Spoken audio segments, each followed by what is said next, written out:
සාමාන්‍යයෙන් අයවන්න අපි දන්නේ වෙනස කෙරුවොත් ඉතින් රූපවාහිනී මැදිරියක් ඇතුලේ කියලානේ. ඒක තමයි වෙනසේ ආකෘතිය. හැබැයි අපි මේ ආකෘතිය පොඩ්ඩක් බින්දා. අපි කල්පනා කරුවා. පොඩ්ඩක් ඈත එපිට පිටිසර ගමකට ගොඩ වෙලා ඒ ගම්වල තියෙන සුන්දරත්වය අපේ එකමත් එක්කලා අරගෙන එන්න වෙනසට පුළුවන්කමක් ලැබුණොත් එහෙම ඒක කොච්චර අපූර්වද? ඒ හින්දා අපි ආවා නිකවැරටියේ මාගල්ල වැව පැත්තට.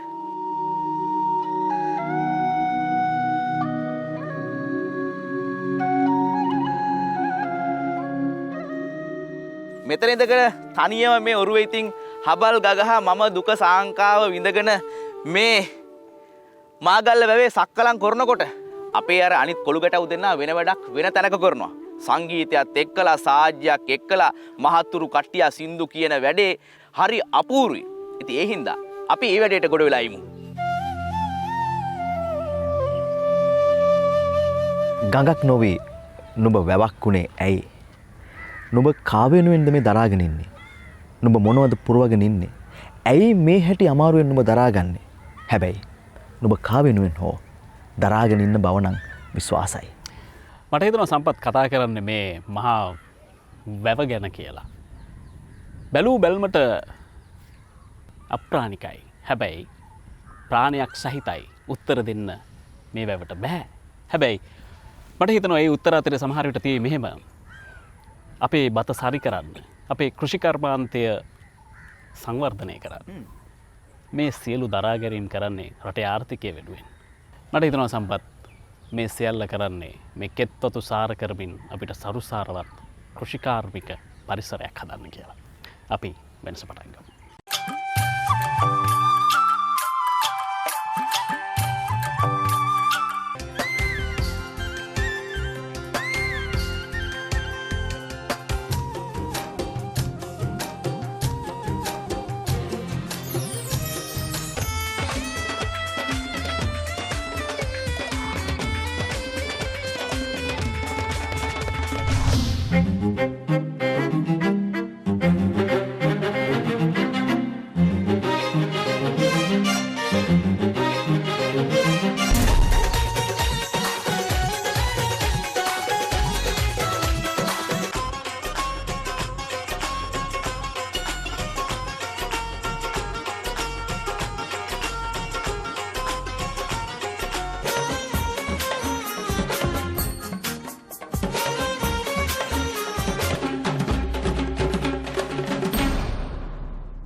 නුඹ කොතෙක් දරාගෙන ඉන්නවද?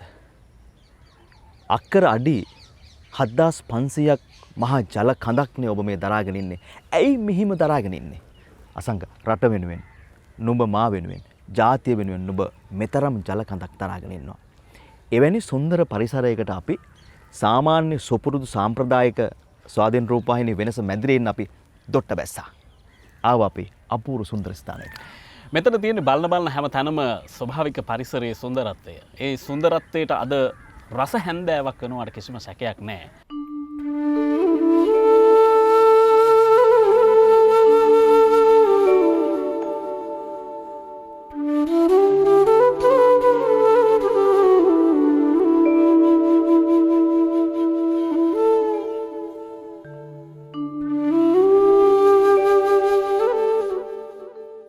කළු එතනා පින් නොකලේ මන්ද වදාලට කළුන්දාව පින්න පොලේ පැවති එදා සිට පලන්දාන හැම අබරණ සිරිමල් එතනට කළුන්දාව සිරිවර්ධන බිසව එදා සිට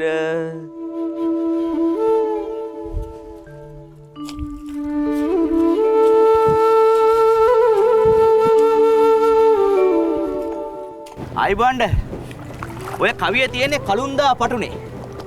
කළුන්දා පටුන ලියවෙන්නේ දබදනිය රාජධානි කාලේ නෙවෙයි. මඩ හොදා ගත් කල ගොවියා රජකමට සුදුසුයි කියලා පරණ කියමනක් තියෙනවා. අහලා ඇතිනේ. ඇත්තටම කුඹුරේ හිටපු මිනිස්සු මේ රටේ රජ වෙලා තියෙනවද?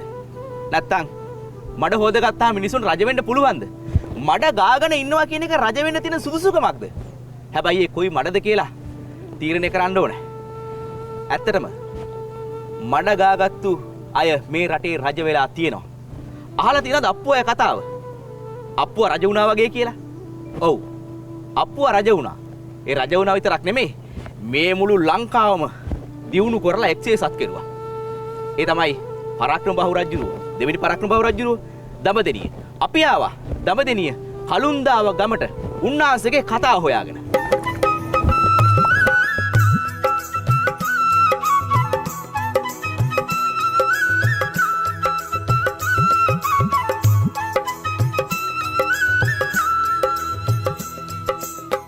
අපි කිව්ව ගමට අපි ආවා. දඹදෙනිය රාජධානියේ ඉඳලා. එහෙම නැත්නම් අද නම් දඹදෙනිය නගරේ ඉඳලා අහස් දුර සතපුම් 8කට 10කට මෙහා පැත්තේ නාරම්මලට කිට්ටු වෙන්න කලුන්දාව කියන සුන්දර ගම්මානේ තියෙනවා. මේ ගමේදී තමයි අර අප්පුවා රජ වුණා කියන කතාව ජනප්‍රවාදය නිර්මාණය වෙලා තියෙන්නේ. ඔය නිර්මාණය වෙච්ච ඉතිහාස කතාවට මුල් වුණු පසුබිම මගේ පිටිපස්සේ තියෙනවා. ඒ කියන්නේ මේ ස්ථානය මේ රටේ දඹදෙනිය මහරජතුමා රාජ්‍යත්වයේ සඳහා තෝරාගත්තු තැන. නිකන් හිතන්න මොනතරම් භූමියක්ද මීට අවුරුදු ගානකට ඉස්සෙල්ලා. ඒ වගේ වටිනා භූමියක තමයි අපි ඉන්නේ. මේ කතාවත් එක්කලා බැඳිච්ච ඉතිහාස කතා ලේඛනගතව සහ ජනප්‍රවාදව විවිධ තැන්වල අපිට මුණ ගැහෙනවා. හැබැයි ප්‍රශ්නේ තියෙන්නේ මේ තොරතුරු එක එක තැන්වල හුදකලා වෙලා තියෙන්නේ. අපි උත්සාහ කරනවා කලුන්දාව සංචාරයත් එක්කලා මේ තොරතුරු එකම තැනකට එකතු කරගන්න. අප්පුවා කියන්නේ කවුද? ඔහු හිටියේ කොහෙද? ඔහු හැදුනේ කොහෙද? ඔහු රජ වුණේ කොහොමද? රජ වෙලා ඔහු කවුද? මේ කියන කාරණා පිළිබඳව අපි කලුන්දාවට වෙලා අද කතා බහ කරනවා. මේ කතා බහ පිළිබඳව හොයාගෙන යනකොට මේක කතා කරන්න ඉතින් ගැළපෙන කෙනෙක් ඉන්න එපා. මේ තොරතුරු අවුරුදු 10කට එහා පැත්තේ තොරතුරු හොයාගෙන මේවා විශ්ලේෂණය කරලා මේ ගැන යම්කිසි පරිශන මට්ටමින් හිතන කරන කෙනෙක් හොයාගන්න ඕන. ඒක ලොකුම අභියෝගයක් බවට පත් වුණා. අපිට හම්බ වෙනවා අපේ රටේ පිනට පහළ වෙච්ච බොහොම නිහඬ කලාකරුවෙක්. රාජ්‍ය සම්මානලාභී ලේඛකයෙක්. විශිෂ්ට රාජ්‍ය සේවකයෙක්. ඔහු ගැන කියන්න මම පුංචි එක නවකතාවක නමක් කියන්නම්කෝ. සිරිමල් එතන. ඔබ අහලා තියෙනවද? නෑ ඔබ කියයි කියවලා නෑ බලලා තියෙනවා කියලා. ඒ පොත නෙමේ චිත්‍රපටිය. බාලසූරි මහත්තයා. ඔබ ගැන බොහෝ තොරතුරු සාමාන්‍යයෙන් අපි දන්නවා. මට කෙටියෙන් කියන්නකෝ ගුණසේකර බාලසූරිය කියන්නේ මොන වගේ මිනිස්සෙක්ද? මම කලුන්දායි ගුණසේකර බාලසූරිය. මම රාජ්‍ය සම්මානලාභී ලේඛකයෙක්. බාලසූරි මහත්තයා. දැන් සාමාන්‍යයෙන් ඔය දඹදෙනියේ ඉඳලා කලුන්දාවට මහ ලොකු දුරක් නැහැ. එතකොට මේ දඹදෙනියේ හිටපු කුමාරයා තමයි අප්පුව නමින් කලුන්දාවේ හැදෙන්නේ. එතකොට දඹදෙනියේ හිටපු රජපෞලයි කලුන්දාව ගමයි අතර ඒ කාලේ මොන වගේ සම්බන්ධ තිබිලා තියෙන්නේ? නැත්තම් අප්පුවගේ සම්බන්ධය කොහොමද කලුන්දාවට ලැබෙන්නේ? කොහොමද අප්පුව කලුන්දාවට එන්නේ? අප්පුව කලුන්දාවට එන්නේ දඹදෙනි රාජධානියට රෙදි හොදපු රිදියන්දා. කලුන්දාවේ ගමගෙදරට රෙදි හේදුවා. දඹදෙනි රාජධානිය ආරම්භ කරපු තුන්වෙනි විජයබාහු රජුරුවන්ගේ අගබිසව චුල්ලභද්‍රා නමින් හැඳින්වෙන බව පොතපතේ සඳහන් වෙනවා. මේ චුල්ලභද්‍රා කුමාරියට පුත් කුමාරෙක් හම්බෙලා නොබෝ දිනකින් මේ චුල්ලභද්‍රා කුමාරිය අභාව ප්‍රාප්ත වුණා. ඊට පස්සේ තුන්වෙනි විජයබාහු රජුරුව මුස්ලිම් බිසවක් සරණ පාවා ගත්තා. මේ මුස්ලිම් බිසවටත් පුත් කුමාරෙක් හම්බුණාට පස්සේ මහත් සතුටටපත් වුණු රජුරුව බිසවගෙන් ඕනේ වරයක් ඉල්ලන්න කියලා කිව්වා. ඊට පස්සේ බිසවුන් වහන්සේ ඉල්ලුවා මගේ පුතාට රජකම දෙන්න කියලා. පාරම්පරික සම්මතයට අනුව රජුරන් වැඩිමල් පුතාට තමයි රජකම හිමි වෙන්නේ. එහෙනම් රජුරෝ මේක ප්‍රතික්ෂේප කළා. ඒක මහා ගැටුමක් බවට පත් වුණා. ඒ නිසා පසු කාලයේදී මේ පළමු කුමාරගේ ජීවිතයට තර්ජනයක් එල්ල වෙයි කියන බයෙන් මේ කුමාරයා රජමැදුරෙන් පිටමන් කිරීමට අවශ්‍ය කටයුතු සංවිධානය කරලා තියෙනවා. ඒ අතරතුර තමයි රජගෙදරට රෙදි හොදපු රිදිනන්දා මේ කලුන්දාවේ ගමගෙදරට මේ පුත් කුමාරයාත් සමග පැමිණි. ගමගෙදර කියන්නේ කලුන්දාවේ ගමරාල කියන්නේ මේ ගම් පළාතම ඉන්න වැදගත් සම්භාවනීය පුද්ගලෙක්. වී30 සමුනක කුඹුරු තිබුණා, ගොඩ ඉඩම් තිබුණා. ඔහුට හිටියා කළු එතන සහ සිරිමල් එතන කියන දුවලා දෙන්නේ. පුතෙක් නැති අඩුපාඩුව ඔහුට තිබුණ නිසා රිදිනන්දගෙන් මේ ගමරාල මේ පුත් කුමාරයා ඉල්ලගත්තා හදා වඩා ගැනීම සඳහා. එදන් සිට ගමගෙදර ලදරුවෙක් විදියට මේ කුමාරයා හැදුනා. ගමරාල මේ ළමයාගෙන් ඇහුවා මේ ළමයාගේ නම මොකක්ද කියලා. ළමයා කිව්වා මට නමක් නැහැ කියලා. ඊට පස්සේ ගමරාල එහෙනම් අපි අප්පුවා කියලා පුතාට නම දාමු කියලා හිටන් එදා ඉඳලා අප්පුවා කියන නම ව්‍යවහාර වුණා. අප්පුවයි සිරිමල් එතන කියන සිරිමල් එතන සහ කළු එතන කියන තුන් දෙනා සහෝදරයන් වශයෙන් එතන සිට හැදී වැඩුණා.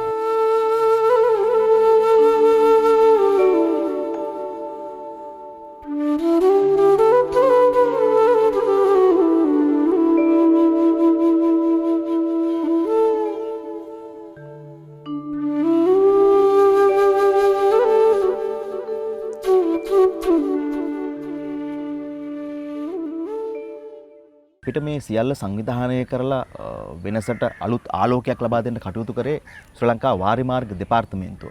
විශේෂයෙන්ම නිකවරටිය ඒ වගේම කටුගම්පල යන ප්‍රාදේශීය ඉංජිනේරු මහත්තුරු අපිට විශාල දායකත්වයක් ලබා දුන්නා. අපි අද එන්න කිව්වා මේ සුන්දර වටපිටාවේ අපිත් එක්ක කතා කරන්න වාරිමාර්ග ඉංජිනේරු කටුගම්පල නාලක සමරසිංහ මහත්මයාට. මේ එතුමා. ඒ වගේම ඔබ හොඳින් හඳුනන අපේ ධම්මික බණ්ඩාරයන්ටත් අපි එන්න කිව්වා. එතුමා ප්‍රවීණ ගේය පද රචක ගීත විචාරක මොනවද කියන්න බැරි හේතුන් පිළිබඳව නේද දසන්? තාම බර හඬ පෞරුෂයකට සමන්විත බොහොම ආදරණීය රසවතෙක් කියලා හඳුන්වන්නේ ඒකයි. කොයි විදියට ගත්තත් එතුමා එක්ක අපිට මේ හැන්දෑවේ බොහොම රසමුසු දේවල් කතා කරන්න අවස්ථාවක් තියෙනවා. එතකොට මේ ගිනිමත් දහනේ ඇවිල්ලා වෙනස කණ්ඩායම මොකද්ද මේ කරන්නේ මේ නිකවැරටියේ මේ වැව් තාවුල්ලක වැවක උරු පදින ගමන් ගමේ රටේ තොටේ තොරතුරු කියන ගමන් ඇහැට මුණ ගැහිච්ච හැම එකක්ම රූප රාමු වලට එකතු කරගන්න ගමන් මේ වැඩේ මොකද්ද කියලා හිතන්න පුළුවන්. හැමදාම ඉතින් රෑ 10ට 12ට වෙනසේ රූපවාහිනී මැදිරියක මේ කටයුත්ත කරන එක වෙනස අපිටත් පොඩි ඒකාකාරී බවක් තිබුණා නෑ. වෙනසක් දැන් ඉතින් 400ක් විතර වෙන්න පටිගත වෙලා රට පුරා ඉල්ල රටේ තොරේ තොරතුරු එකතු කරලා ඒ දේවලුත් එක්කලා අපිට හිතනවා පොඩ්ඩක් වෙනසේ රාමුව විඳගෙන ගම් වැදුනොත් හොඳයි කියලා.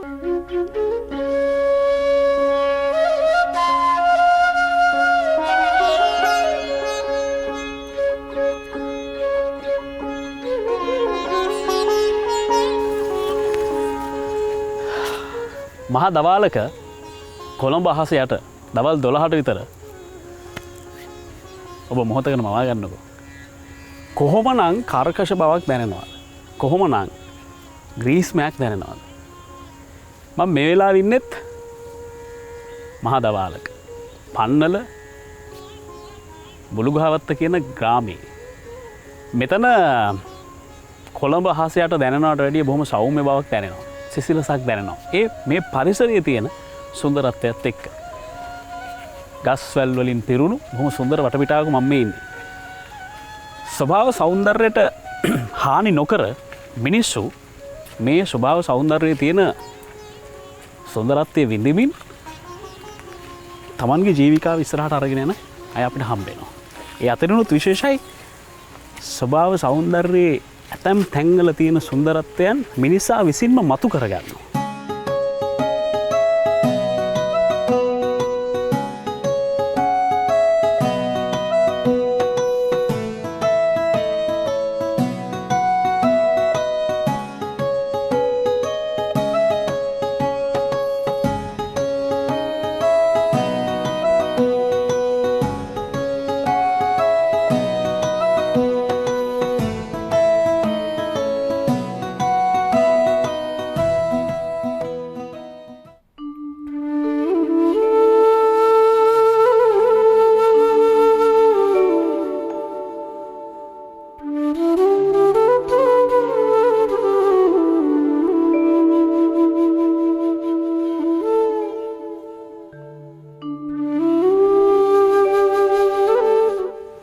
ගොඩක් වෙලාට අපි ගොඩක් අය කැටයන් දැකලා තියෙනවානේ.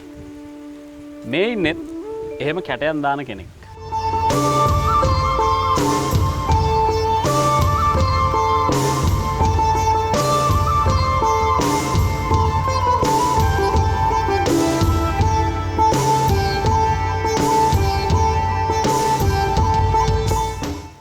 මිනිස්සුන්ගේ හරි කැටයන්. එහෙම කියනවා අපිනේ. කුමාර ලියනකේ ඔයා කැටයන් දාන්න පටන් ගන්නේ කොයි කාලේ ඉඳලාද? ඉස්සෙල්ලා මං කුලේපිටි කර්ම විද්‍යාලයේ මාස 6ක් කැටයන් කෝස් එකක් කරා. බඩුවැඩ කෝස් එක. ඒක ටික කාලයක් ඉද්දි ඇප්ලිකේෂන් එකක් එනවා කුරුණෑගල සාරගම කාලික විද්‍යාලයෙන් මෙහෙම කෝස් එකක් තියෙනවා එන්න කියලා. ඒ කියන්නේ යන්නේ කැටයන් කෝස් එකට. යද්දී ඒ කියන්නේ කැටයන් කෝස් එක අනිවාර්ය කරන්න නම් බඩුවැඩ අවුරුද්ද කෝස් එක කරන්න ඕනේ. එන්නේ level 4 කෝස් එකට ඒක අවුරුද්දක් කරලා තමයි කරන්න ඕන. ඒක බඩුවැඩ කෝස් එක කෙරුවා. කරලා තමයි කැටයම් කෝස් එක පුරුදුනේ. ඒ කියන්නේ ඒක මාස 6 කෝස් එක. ඒකෙන් තමයි මුල් හුරුව ඉතින්. ඉස්කෝලේ ගියාද මොනවාද ඉගෙන කොච්චර දුරට ඉගෙන ගත්තා? මම 11 වෙනිකන් ගියා සාමාන්‍ය දක්වා ගියා. ඒකෙන් තමයි ඊට තමයි කෝස් එකක් කරන්න හිතුනේ. ඒකෙන් තමයි පුරුදුනේ. දැන් අද වෙනකොට අවුරුදු කීයද? පටන් අරන් අවුරුදු 5ක් විතර එනවා. දැන් සාමාන්‍යයෙන් අපි කැටයම් කියලා අඳුරගන්න දේවල් තියෙනවා. දොර උළුවව්වගේ කැටයමක් එහෙම නැත්නම් මල් ඇල්ලක් ඒ වගේ කැටයම්නේ අපි එකපාරට කැටයම් කියපු ගම. එහෙම නැත්නම් ඇම්බැක්කේ කැටයම්. දැන් ඔයාගේ කැටයම් අනිත් කැටයම් වලින් වෙනස්නේ. ඇයි ඔයාලට හිතෙන්නේ ඒ වගේ කැටයම් වලට අවධානය දෙන්න? මම ගොඩක්ම කියන්නේ සත්ත්ව රූපේ කියන්නේ මූර්ති වගේ තමයි. සත්ත්ව රූපේ නැත්තම් ඔය අහක දාන මුල් වලින් ඒ වගේ තමයි ගොඩක්ම ගන්නේ අහක දාන ඒවා කියන්නේ කවුරුහරි පාවිච්චි කරන්න බැරුව අහක දාන්නේ මුල්. ඒ වගේ තමයි ගොඩක්ම නිර්මාණ කරන්න පටන් ගන්න. ඒවට මම ගොඩක් ආසයි කියන්නේ පරිසරයට ආසයිනේ. පරිසරයේ සත්ත්ව රූප ඒවා තමයි. පළවෙනි කැටයම කරපු කාලේ මතකද? 2016 විතර තමයි පටන් ගත්තේ මම. කැටයම් රූප පටන් ගත්තේ. මොකක්ද ඒ කැටයම? ඒ කියන්නේ මවුසේනි හස වගේ එකක් කියන්නේ ලෑල්ල කතා මවුසේනි හස කියන තා පටන් ගත්තේ. ඊට පස්සේ ඉතින් ඇත් රූප තුම්පත් රැන්න ඉන්න පොඩි පොඩි කොටවල එහෙම තමයි. කාර්මික විද්‍යාලයේ ඉගෙන ගන්න කාලේ හිතුවද තමන්ගෙම කියලා කැටයම් කරන තැන පටන් ගන්නවා කියලා? අපිට ෂිෆ්ට් එකක් තිබ්බේ වැඩ කරන තැන. එහෙම ඉතින් දැන් ඒක නිමෝන දවස් තියෙනවානේ. වැඩ කරද්දි ගෙදරම වැඩ කෙරුවා. කියන්නේ පොඩි පොඩි ඒවා හදන්න ගත්තා. විකුණන්නේ මේ හදන්න ගත්තා. කියන්නේ පොඩියට පටන් ගත්තා. ඒ හිතුවේ නැහැ ඉතින් මේ වගේ තත්ත්වයක කියලා ඉතින්.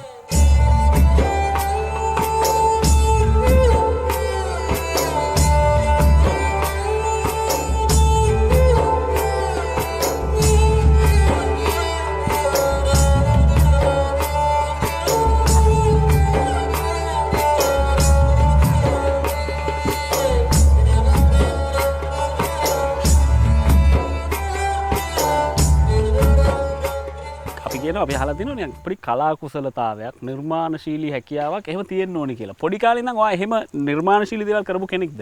චිත්‍ර ඇඳීම හැකියාව තිබ්බා. ඒ කියන්නේ හිතුවේ නෑ ඉතින් මේ වගේ නිකන් කලාත්මක මූර්තිය වගේ ඒවා මට එහෙම කරන්න පුළුවන් කියලා. කරන්නේ නැද්දි හිතනවා මේ සතා මෙතෙන්ට එන්න ඕන. එහෙම හිතනවා. ඒතකොට තමයි පටන් මේ යන්නේ හැටි. හරි දැන් අපි කතා කරමු ආගේ කැටයම් වල අපි දැක්ක ලොකු දවන්ත මුල් වලට නිර්මාණාත්මක හැඩතල දීලා තියෙනවා. ඒ හරහා සමහර වෙලාවට අපි හිතන්නේ නැති නිර්මාණ කරලා තියෙනවා. කොහොමද මේ මුලේ ස්වභාවයත් එක්ක නිර්මාණය මොකද්ද කියලා තීරණය කරන්නේ? ඒ කියන්නේ ඉස්සලාම අය බලනවා කියන්නේ සමහර ගස්වල මට්ටම් කැපෙනවා. පිලක්ක වරක හොඳ හරිය ගන්නත් ඒක වියකුර හැටියට කැපෙනවා. එතකොට ගන්න බෑ. මට්ටම් කැපුණොත් විතර මට ගන්න පුළුවන්. එහෙම ගහලා දැන් කට්ටිය කියනවා එහෙම තියනවා නම් මල්ලි එන්න අර යන්න කියලා. ඒ කියන්නේ වතු සුද්ධ කරලා තියෙන බෙකෝවලි. ඒගොල්ලෝ කියනවා. ඒක මම අරන් ඇවිල්ලා ටිකන් හොඳට හොදනවා. පස්ක තියන්න එපා. පස් ටී යවලා ඒකේ පොත්තේ යවලා මෙයා කරනවා. ටික දවස් දෙවර්ෂ ගාලා තියෙනවා. ඊට ඒක හිතෙනවා කියන්නේ මේ සතා ඉස්සලා පටන් ගන්න අලියෙක් ඒ කියන්නේ ඇතෙක් වගේ තමයි පටන් ගන්නෙ. එහෙනම් පටන් අරන් අර සතා කපාන යද්දි හිතනවා මේක මෙතෙන් ඉන්නවනේ එහෙම කියලා හිතනවා. ඒතකොට තමයි හිතන්නේ නිකන් මේ දැන් ඉස්සලාම හිතන්න බෑ මේක මේ මෙහෙම කපනවා කියලා හිතන්න බෑ. අර කපාන යද්දි හිතන විදිහට තමයි නිර්මාණය හැදෙන්නේ. දැන් මොන වගේ ගස්ද ඔයාට ගන්න කියලා මං අහුවොත්?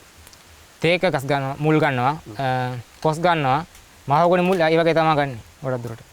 දැන් මට තියෙන ප්‍රශ්නේ ගොඩක් වෙලාවට ගොඩක් කර්මාන්ත කරන අය අමුද්‍රව්‍ය නැති වුනහම කර්මාන්තය නවත්තලා දානවා. එහෙම නැත්නම් කර්මාන්තේ කඩාගෙන වැටෙනවා. දැන් ඔයා කරන රස්සාවෙත් ඒ මුල හම්බුනේ නැත්තම් ඔයා මේ සජීවීව හොඳට තියෙන ගහක් කපලා හරි මුලක් අරගෙන ඇවිල්ලා මේ වගේ වැඩක් කරන්න පෙළඹෙයිද? නෑ. ඒ කියන්නේ නෑ. ඒ කියන්නේ ගොඩක් දුරට දැන් කවුරු හරි වැඩකට අරන් කොහේ අහක දාන මුලක්නේ එක්ක පුච්චලා දානවා. නැත්තම් පළල දරට ගන්නවා. ඒ වගේ මුලක් මං ගෙනල්ලා මේ වගේ නිර්මාණයක් කරනවා ඉතින්. අහක දාන මුලක්නේ. ඒ කියන්නේ අහලා පහලා අය දැනුවත් හින්දා ඔයාලට කතා කරලා එහෙම දෙන්න. ඔව් කියනවා. වැඩ කරන කට්ටිය ඉන්නවා. වතු මෙයා කරන කට්ටිය ඉන්නවා අයියලා. ඒගොල්ලෝ කියනවා මල්ලි මෙහෙම මුලක් තියෙනවා අර යන්න කියලා. අර ගිහින් කියනවා. ඒගොල්ලෝ මට ගෙනත් දෙන අවස්ථා තියෙනවා ඉතින්. ඒනි සල්ලි වලට? නෑ නිකන් ගෙනත් දෙන්නේ ඒගොල්ලෝ. නිකන් ගෙනත් දෙලා යනවා ඉතින්. මං කරන දේ අර නිර්මාණය හදන එක විතරයි ඉතින්. අනුතුරු එහෙම වෙලා නැද්ද ඔය? වෙලා තියෙනවා. 2016 ජනවාරි 4 ඒ කියන්නේ අර තුම්පත් කොස්කෝට් එකෙන් තුම්පත් රැණක් කැපුවා. කවදාද කැපුවේ ගයින්ඩර් මැෂින් මේ කියන්නේ. ඒක හයිතර හයියයි. පරණ මැෂින් කියන්නේ පරණ ගහ දිරලා ගිහිලා අරටු විතරයි එකෙන්. එලියක් මොකුත් නැහැ. කපාදී ගයින්ඩර් අල්ලන ඉදී ගයින්ඩර් පැන්න මෙයා තින්. වයිදී මෙතනින් කපාන ගියා. අන්තිමට ඉතින් කොළඹ ඉස්පිතාලේ නැවතුනේ. මෙහුන් 17කුත් දාලා තාම පාර තියෙනවා. තාම තියෙනවා. අන්තිම ප්‍රශ්නේ මොනවද බලාපොරොත්තු? මේ කලාව දිනු කර තමයි ගොඩක්. ඒ කියන්නේ මේක ඉස්සරහට කියන්නේ මගේම බ්‍රෑන්ඩ් එකක් ලීන එකේ ලිය කැටයම් කියලා වගේ බ්‍රෑන්ඩ් එකක් හදාගන්න තමයි බලාපොරොත්තු තියෙන්නේ. ලියනගේ ලී කැටයම්. එහෙම බ්‍රෑන්ඩ් එකක් අපි අතරට සමාජයට එන දවස වෙනකම් බලාගෙන අපි ඔහුට සුබ පතනවා.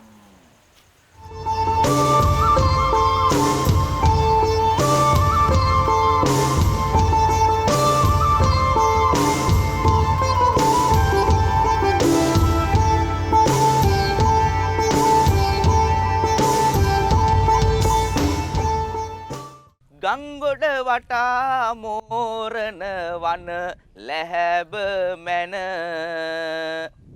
අහුමුළු නෑර සිය අනසක පතුරුවන බලවත් අයිය නායක දෙන ගොදුරුගෙන මේ අය රකිනු මැන යන එන සියලු තැන මේක අයියනායක දෙයි හාඳුරන්ගේ අඩවිය. ඒ නිසා කටවරද්ද ගන්න බෑ. උන්වහන්සේගෙනුත් අවසර අරගෙන වෙනසේ අපේ අර කොල්ල කුරුට්ටු වතන සංගීත සාහිත්‍ය කරනවානේ. ඒකට පොඩ්ඩක් ගොඩ වෙලා ඉමු.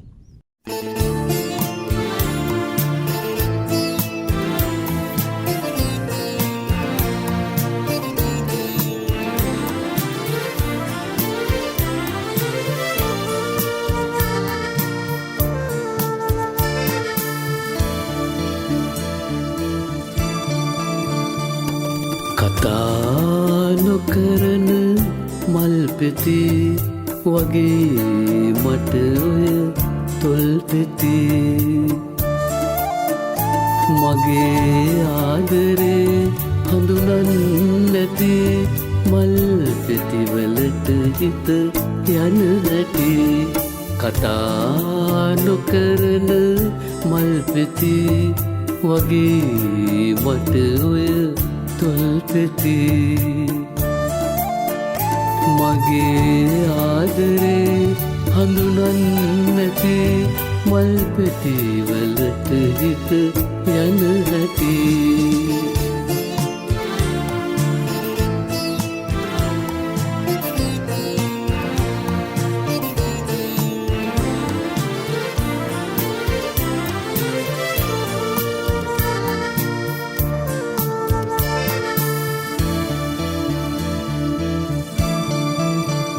නිල් අහස පායන සඳවති සරදම් කළා හොඳටම ඇති මගේ ආදරෙනින් හින්දති ඔබ තාම හඳුනාගෙන නැති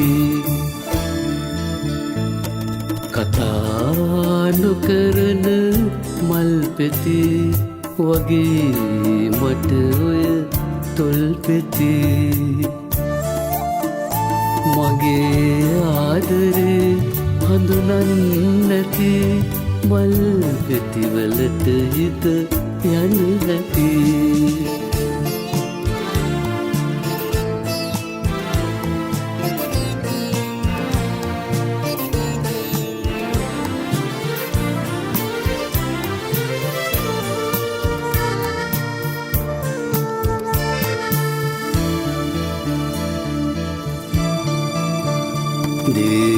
දුන්න සලුවිලලා ඇති පය පිළිගන්න මල් පෙති ඇති මහසාගරයටත් දුක ඇති වැළපෙන්නේ කයි හැපි හැපි කතා නොකරන මල් පෙති වගේ මට ඔය තොල් පෙති මගේ ආදරේ හඳුනන් නැති මල් පෙතිවලට හිත යන ඇති කතා නොකරන මල් පෙති වගේ මට ඔය තොල් පෙති මගේ ආදරේ හඳුනන් නැති මල් පෙතිවලට හිත යන හැටි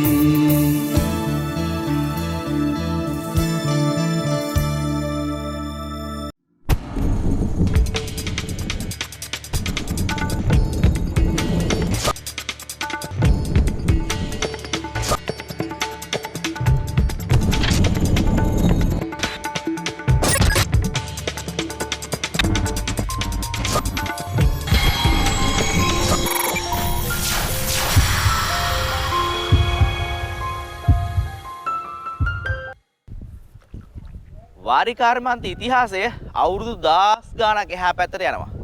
විජය රජුරෝ අපේ රටට ආවට පස්සේ අපි සාමාන්‍යයෙන් අහලා තියෙනවානේ අනුරාධපුරයේ රාජධානී බවට පත් කරගත්තා කියලා.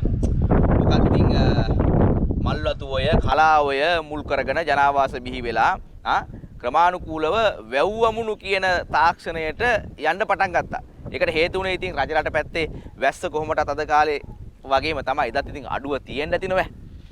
මෙහෙම කරලා ලංකාවේ හදන පළවෙනි වැව බසවක්කුළුම වැව. අනුරාධපුරයේ පැත්තේ ගියාම ඔය රුවන්වැලි සෑයට මෙහා පැත්තෙන් හරි අපූර්වට තියෙන්නේ. ඔය කොයි කවුරුත් නාගන්නේ බසවක්කුළුමෙන් නෙවෙයි. මොකද අනිත් වැවුල නාන එක තහනම් කරලා තියෙන්නේ. මිනිස්සු ගියොත් ඉතින් ඒ තැන කරලා එන්නේ විනාශයක්නේ. ඒ වැවුවල ජලය පානීය අවශ්‍යතාව වලට ගන්න නිසා ඒක නතර කරලා තියෙන්නේ. හැබැයි ඉතින් බසවක්කුළුමෙන් නොනාපු කෙනෙක් අනුරාධපුරයේ ගියා නම් නැතුව ඇති. ඕන කෙනෙක් බසවක්කුළුමෙන් නා කියාගෙන තමයි එන්නේ. මේ බසවක්කුළුම නෙමෙයි. මේක නිකවැරටිය මාගල්ල. වැව්වල ඉතිහාසය පටන් ගන්නෙ බසවක්කුළුමෙන්.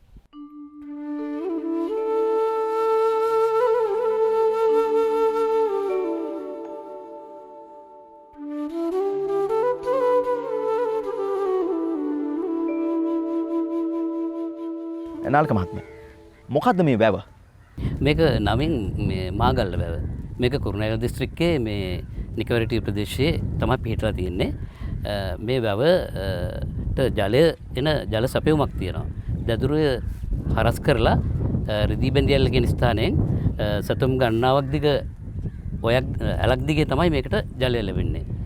ධම්මික මහත්මයා මේ ගීතය අද අපේ ගීතාවලියේ නැහැ. හැබැයි වැවක ඉන්න නිසා අපි මට මතක් වෙනවා මේ පිරුණු වැව් ජලයේ සුදු නෙළුම් සරනවා හැදුණු සිත් මඩලේ පෙම් සුවඳ දැනෙනවා. ඇත්තටම වැවත් එක්ක බැඳුණු ගීත සාහිත්‍යයක් අප ගීතාවලිය පෝෂණය කරා. ඔව් මෙහෙමනේ. වැව අතාරින්න බෑ. බෑනේ. වැව කියන්නේ අපේ ලංකාව පෝෂණය කරපු ලංකාව හදපු අපි දන්නේ නැහැ මේ පළවෙනි පරාක්‍රම බව ඇත්තටම මෙහෙම එකක් කීවද කියලා. නමුත් අපි ඒක ජාතික වාක්‍යයක් හැටියට හදනවා. අහසින් වැටෙන එක දියබුදුවක්වත් අපතේ නවර. පරාක්‍රම බව කියන කෙනෙක් අහගෙන හිටපු කෙනෙකුත් නැහැ. නමුත් ඒක නරකද? කොච්චර වටිනවද? මේක අන්තිමට මේක ඇත්තටම ප්‍රායෝගික තත්ත්වයට පත් කරන්නේ ප්‍රායෝගික වූ වාරි මාර්ග ඉංජිනේරුවරු. එකෙන් තමයි අපි වැව් බලන්න අපිට ඕන තරම් යන්න තිබුණ වැව් බලන්න. වැව් කොහෙද නැත්තේ? අපි වැව් බලන්න ආවේ. වැවක් හදන මිනිස්සු ඉන්න තැනකට. ආයිබෝන්ට ඉතින් ඔරුවකට නැගකට පස්සේ මේකේ හෙල්ලෙන්නේ නැතුව ඉන්න බෑ. මොකද මේ වාහනයක් වගේ මේක බ්‍රේක් ගහලා නවත්තන්න බෑ. මේක නවත්තන්න බෑනේ. මේක ඉතින් මේ හබල තමයි ඉතින් ඕන දෙයකට තියෙන්නේ. වෙන ඉතින් මේ වැව මැද්දේ හබලේ හවුහරණ ඇරෙන්න වෙන හවුහරණක් නැහැ. සාමාන්‍යයෙන් අපි ඉන්නේ සත්කෝරලේ කියන පැත්තේ. නිකවැරටිය සත්කෝරලට අයිති වෙන පැත්තක් නෙවෙයි. සත්කෝරලේට ඉතින් බත්කෝරලේ කියලාත් කියනවා. බත්කෝරලේ කියලා කියන්නේ රටේ මිනිස්සුන්ට බත බුලත සපයන බතින් බුලතින් සොයම් පෝෂිත වෙච්ච මහා හරි අභිමානයක් තියෙන පැත්තක් නෙවෙයි. ඉතින් සත්කෝරලේ අභිමානයත් එක්කලා මේ පැත්තේ තියෙන සෞභාග්‍ය ශාස්ත්‍රීයත්වය වැව් අමුණු වල තියෙන සිරියාව ගම්පියසේ තියෙන ගැමි බව ගොඩේකම අපේකම මේ හැම දෙයක්ම වෙනසේ රූපරාමු අතරේ අපූර්වට සටහන් වුණා.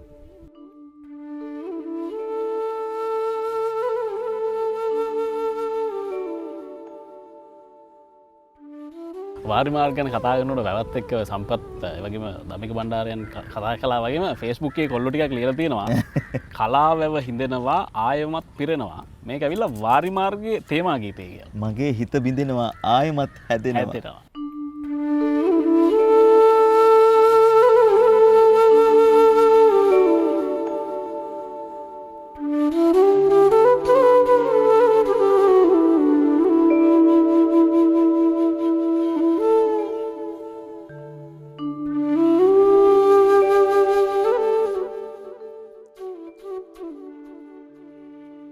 දැන් බාල කාලේ ඔය විදිහට ගෙවෙනකොට අප්පුවගේ සිරිමල් එතනගේ අතර යම්කිසි ආදරයක්, යෝජනාවක්, හිතවත්කමක්, බැඳීමක් ඇති වෙනවා. ඒක කෙලවර වෙන්නේ ඒ කතාව ගොඩක් දුර දිග ගිහිල්ලා අපි දන්න විදිහට. කොහොම නමුත් ඔය අප්පුවගේ ජීවිත කතාවත් එක්කලා බැඳිච්ච ඓතිහාසික තැන් සහ සිද්ධාස්ථාන මේ කළුන්දාව ගමේ තාම තියෙනවද? ඒ තියෙනවා නම් මොනවද? අප්පුවා කියන්නේ පසු කාලයේදී දෙවන පරාක්‍රම බාහු නමින් මහා පණිවරයෙක් වශයෙන් රජ වුණු රජුරුව. ඒ රජතුමාට රාජ්‍යත්වයේ හිමි වුණු ඊටාම වැදගත් ස්ථානයේ තමයි අපි මේ ඉන්නේ. මෙතෙන්ට කියන්නේ නම්බමර කෙත. නම්බමර කියන එක රාජවංශාවලියේ ඊටාම විශිෂ්ට ලෙස සඳහන් වෙල නම්බු නාමයක්. දෙවන පරාක්‍රම බාහු රජුරවණ්ඩත් නම්බමර කලිකාල සාහිත්‍ය සර්වඥ පණ්ඩිත පරාක්‍රම බාහු කියන විරුදාවලියෙන් තමයි හැඳින්වෙන්නේ. මේ නම්බමර කියන නම දෙවන පරාක්‍රම බාහු රජුෝ රජ වෙලත් අමතක කරේ නැහැ. මේ නම්බමර කියන කුඹුරුයායේ පිහිටි මෙන්න මෙතන තියෙන මේ ගල ඊටාම වැදගත් ස්ථානයක්. මොකද පුවා මේ නම්බමර කෙත හාණ්ඩ අවශ්‍ය වුණා. ඉස්සල්ලා ගම ගෙදර හරබ්බරාගත්තු කොල්ලා කියලා හැඳුන්වේ. නමුත් හරක් ටික රණාවත්තේ පුජ්‍යලයකට අඳේට දුන්නා මේ දරුවට ගමේ පන්සලේ අධ්‍යාපනය ලබා දීම සඳහා. හරක් ඒ නිසා මේ කුඹුරක් හාණ්ඩ හරක් බාණක් කිල්ල ගන්න අප්පුවා රණාවත්තට ගියා. රණාවත්තේ ඒ පුජ්‍යලයා ඔහු කේවල් කෙරුවා කීප දවසක්ම හෙට දෙන්නම් කියලා හරක් දුන්නෙම නැහැ. ඒක නිසා ඔහු මේ නම්බමර කෙතට ඇවිදින් නගුලක් සහ වේගහක් අරගෙන උදේ පාන්දර ඇවිදින් ඔහු අදිෂ්ඨාන කළා මට රජකම ලැබීමට වාසනාවක් තියෙනවා නම් මේ වියගහ කුඹුර හිටෝලා මේ වියගහට කොහේ හරි ඉඳලා කුළු අරක් දෙන්නෙක් හරි ඇවිදින් කර තියන්න ඕනේ කියලා. එතකොට මෙතන අපි ඉස්පත්තේ තියෙන්නේ මේ කඳු දෙකක් තියෙනවා වේරගල් කන්දයි තියමුල් කන්දයි කියලා. ඒ කඳු දෙකේ ඉඳලා කුළු හරක් පාණක් දුවගෙන ඇවිදින් මේ වියගහට කර තිබ්බා කියලා ජනප්‍රවාදේ ප්‍රකාශ වෙනවා. ඊට පස්සේ මේ හරක් දෙන්න විය බැඳගෙන අප්පුවා මේ කුඹුර හැෑවා. දවල් වෙනකොට සිරිමල් එතන මේ කුඹුරට ඇඹුල ගෙනාවා. අප්පුවා මේ ඇලෙන් මඩ හොදාගෙන මේ තියෙන ගල් තලාව මතට ගිහින් ඇඹුල කාලා සිරිමල් එතනගේ ඔඩොක්කුවේ ටික වේලාවක් වෙහෙස නිමා ගන්න නිදාගත්තා. නිදාගෙන ඉඳලා සුළු මොහොතකින් අප්පුව නැගිටලා කිව්වා මං හීනයක් දැක්කා කියලා. මොකක්ද හීනේ කියලා අහපුවම මගේ කකුලේ පය මාපට ඇඟිල්ලේ පණුවන් ගාලා ඉන්නවා මම හීනෙන් දැක්කා කියලා අප්පුවා කිව්වා. සිරිමල් එතන කිව්වා එහෙනම් ඒක බොහොම සුබ සීනයක් කියලා hina වුණා. ඊට පස්සේ නැවත වටක් සිරිමල් එතනගේ ඔඩොක්කුවේ අප්පුවා හිත තබාගෙන ඉන්නකොට නැවත වටක් කෙටි නිද්දකට පිවිසුණා. ඊට පස්සේ නැවතත් ඔහු අවදි වෙලා ඔහු කිව්වා මම තවත් හීනයක් දැක්කා කියලා. මොකක්ද ඒ හීනේ කියලා කියපුවම වියගහේ බමරයක් බැඳලා තියෙනවා හීනෙන් දැක්කා කියලා කිව්වා. එහෙනම් අපේ අයියන්ට රජකම හම්බෙයි කියලා සිරිමල් එතන උපාසයට hina වුණා. ඒ වගේම කළුන්දා පටුනේ තියෙනවා සිරිමල් එතන කියපු කයි පද දෙකක්. එක කයි පදයක් තමයි උඹට මේ මට මොන රජ තනතුරද ලැබෙන්නේ කියලා. කවුරුත් බලාපොරොත්තු වෙන්නේ රජකම පිළිබඳව. ගම ගෙදර ඒකෙන් පැහැදිලි වෙන්නේ. ඒ වෙලාවේ ටික වෙලාවක් ඉන්නකොට දඹදෙනි හිටපු තුන්වෙනි විජේබාහු රජුරන්නේ අභාවයෙන් පස්සේ රාජ්‍යත්වයට උරුමකම් කියන කුඹරා හොයාගෙන රජ පෙරහරින් චතුරංගනී සේනාව සමග මංගල හත්ති රාජ්‍යය පෙරටු කොටගෙන රජ පෙරහැර මේ ස්ථානයට ආවා. මේ ස්ථානයට ඇවිදින් මේ තියන්නේ ඇතා දල දුන්නු ගල. එදා ඉඳන්ම අදත් මේ ඇතා දල දුන්නු ගල කියන නම තමයි මේ ගලට භාවිතා වෙන්නේ. මේ ගල ළඟ ඇතා තන ගැහුවා. ඊට පස්සේ එක්තරා රාජපුරුෂෙක් ඇවිදින් අප්පුවට කිව්වා ඔබතුමාට මේ අපි ආවේ මොකද කියන කාරණේ පැහැදිලි නැතුව ඇති කියලා ආපු කාරණේ පැහැදිලි කරලා දුන්නා. ඊට පස්සේ මේ මංගල හත්ති රාජ අපිට නැගලා සිරිමල් එතනත් මේ ඇතා පිට නංවගෙන ගිහින් ඔහු දඹදෙණි රාජ්‍යත්වයේ බාරගත්තා. අන්න ඒ විදිහට රටට ඕන කරපු මහා නරපතියෙක්ගේ සෙන්පතියෙක්ගේ මහා රජවරයෙක්ගේ රාජාභිෂේකයට ගමන් ආරම්භ කිරීම සිද්ධ වුණේ මේ ඉන්න කුඹුරු යායේ ඉඳලා. දඹදිවට විතරක් නෙමෙයි මුළු රටටම මහා රජවරයෙක් බිහි වුණා. ඒ තමයි කළුන්දාවේ අප්පුවා. නිකන් හිතන්න එදා මේ පරිසරය අද මේ හුලගත් එක්කලා තියෙන නිස්කලංක බවට වැඩිය මොන තරම් කාර්යබහුල බවක් තියෙන්නේ නැද්ද? මහා චතුරංගනී සේනාවත් එක්කලා මේ මුළු වෙල්යාය පීරනකොට රාජකුමාරයා හොයාගෙන මොන තරම් හැඟීමක් තියෙන්නේ නැද්ද? හිතා ගන්නවත් අමාරුයිනේ. අපි ඉන්නේ වගේ තැනක.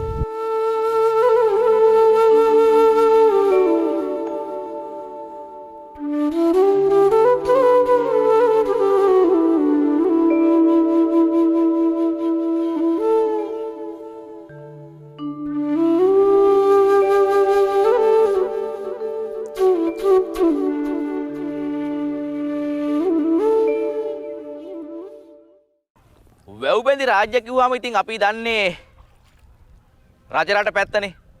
අනුරාධපුරයේ පොළොන්නරුව.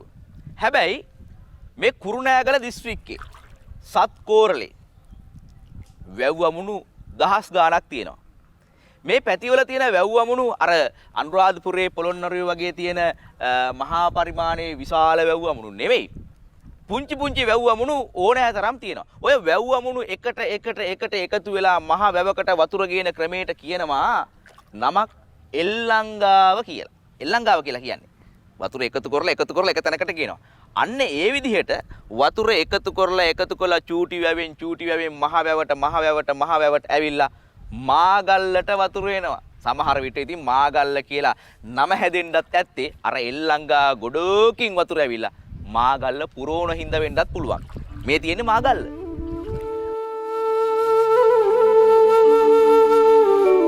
ගීපද රචනාවට ස්වර්ණෝපමේ සේවාවක් කරපු සුනිල් සරත් පෙරේරා ලියනවා පෑදිය නිල්ල සුදු නෙළුමට මිහිර පොවයි පාළුව ලුහු බඳින කිරලා හඬා වැටේ. නොකියූ රහස හද උතුරා වාන්දමයි මතකයේ සුවඳ තවමත්මා සිතට දැනේ. සුනිල් සරත් පෙරේරා මහත්තයා තමයි මේක ලියලා තියෙන්නේ. එතුමන් හරි ස්වභාව ධර්මයට හරි ආදරයට කෙනෙක්. මම හිතන්නේ 1000 මට හරියටම කියන්න බෑ 80 ගණන් වල. ඔව්. 80 ගණන් වල ශ්‍රාවක ලේඛක ප්‍රකාශක හමුව කියලා එකක් පවත්වනවා රජරට සේවය. දැන් මේකට ගොඩාක් කට්ටිය ගෙන්නවා. පස්සේ මේ මහාචාර්ය සුදද ගම්ලත් මහත්තයා හිටන් ආවා. ඊට පස්සේ ඒගොල්ලන්ට ආදර්ශයක් හැටියට අමරදේව මහත්තයාත් එතෙන්ට එනවා. ඇවිල්ලා කියනවා පුරුවන් නම් මේ ප්‍රවීණයන්ට කියන්නේ දැන් සින්දුවක් හදලා දැන් ගයන්. ඒ ගයන්න කියන තැනදී ඒක බාර දෙන්නේ අභියෝගයේ සුනිල්සරත් පෙරේරා මහත්තයාට. මම දැන් එතුමත් එක්ක ඔයිට කලින් කතා කරනවා අදත් කතා කරා. කතා කරන කිව්වා අනුරාධපුරේ පැත්තෙනකොට මම ලස්සන කඳු වැටි දෙකක් දැක්කා. මට මේ අභියෝගය ආපුහම මට එකපාරටම මතක් වුණේ මේ දේ. ඊට පස්සේ මම කල්පනා කරා එක්වීම වෙම්වීම කොහොමද මේ කඳු දෙකත් එක විසඳගන්නේ.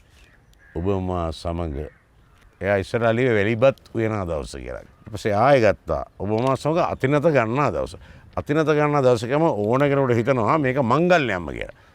මංගල්‍යයක්ම වෙන්න බෑනේ. එතකොට කවුද මේකට සාක්ෂි දරන්නේ? මේ මහ කන්ද බැලුවා හිඳ ගම සිටද. කන්දක් බලන්නේ කොහොමද? ගොඩක් සාහිත්‍යයේ අජීවී වස්තුන්ට සජීවී බව දෙන කන්ද බලනවා. ඔබ මා අතර වෙන නුවරක ගිය සොයා දාලා ගිල නැද්ද? කී දෙනෙක් දාලා ගිල තැන. අර එතකොට කවුද අපි දිහා බලන්නේ? මේ මහ කන්ද බැලුවා හොරහින් මල්ස.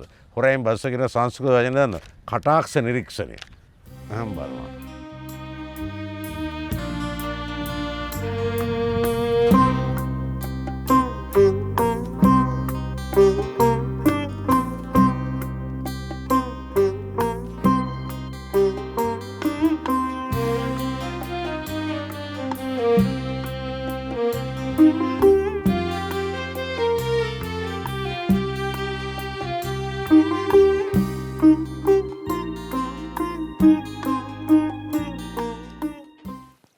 කෙතක කමතක අඬහැරයයි පැලක හේනක සීපදයයි ගමක කොරටුවක එළවලු රහයි කොච්චර අපූරුද. මේක ඉතින් මේ සත්කෝර්ලයටම උරුම වෙච්ච දෙයක්. හැබැයි ඉතින් දැන් නම් අර ඉස්සර වගේ කෙතේ කමතේ අඬහැරයක් පැලේ හේනේ සීපදයක් ඇහෙනවා බොහොම අඩුයි. දුක සාංකාව නිවා ගන්න මිනිස්සු එදිනදා ජීවිතයේ තියෙන කාර්ය බහුලත්වය අඩු කරගන්න ඔය කවි සීපද ගැමි කතා ප්‍රවෘත්ති එතකොට ඔය තියෙන බලිතොවිල් සාන්ති කර්ම වෙන්න පුළුවන්. ඒ වගේම එක එක සංස්කෘතික මංගල්‍ය වෙන්න පුළුවන්. ඒවා මේ සත්කෝරලේ තාම තියෙනවා. ආයිබෝන්ඩ කියන්න දැන් සාමාන්‍යයෙන් යලමහ කන්න දෙක පැහුනට පස්සේ මේ සත්කෝරලේ හැම වැවකම හැම ගමකම ඒ ප්‍රදේශයට මුල් වෙච්ච දෙවිවරයෙක් ඉන්නවා. අය්‍යනායක වෙන්න පුළුවන්, වීරමුණ්ඩ මල්ල බණ්ඩාර වෙන්න පුළුවන්, ගම්බාර දේවතා බණ්ඩාර වෙන්න පුළුවන්, ඇල්ලේ බ්‍රාහ්මණ බණ්ඩාර වෙන්න පුළුවන් ඒ වගේ කිතගම හිටි බණ්ඩාර වෙන්න පුළුවන්. විවිධ දෙවිවරු මේ පැත්තට අධිග්‍රූහිතව වැඩ වාසය කරනවා. ඕන මොහොතක උන්වහන්සේලා වෙනුවෙන් යලමහ දෙකන්නට කිරියුතුරු මංගල්‍ය පවත්වලා දෙවිවරු සතුටු කරන එකත් මේ පැත්තේ ගොවියන්ගේ මහා ඉහළ උත්සවයක්.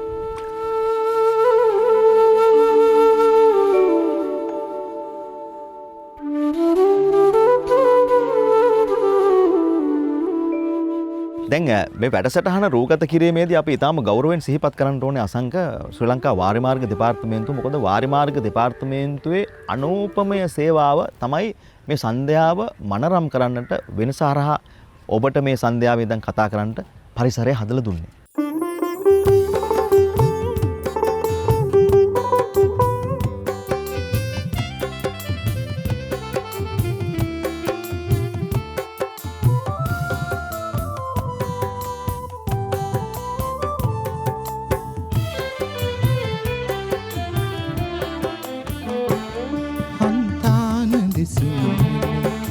සීත සුලංගන ඔබ තාම හොඳින් හඳුනනවා නම් මේ පාන ඔබේ සුරතින් වැළූ මං බෝමක වේ සම්කරගන්නම්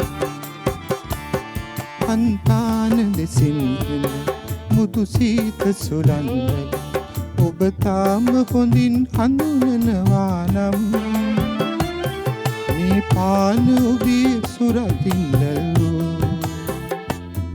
මං බෝමක වේ සම්කරගන්නම්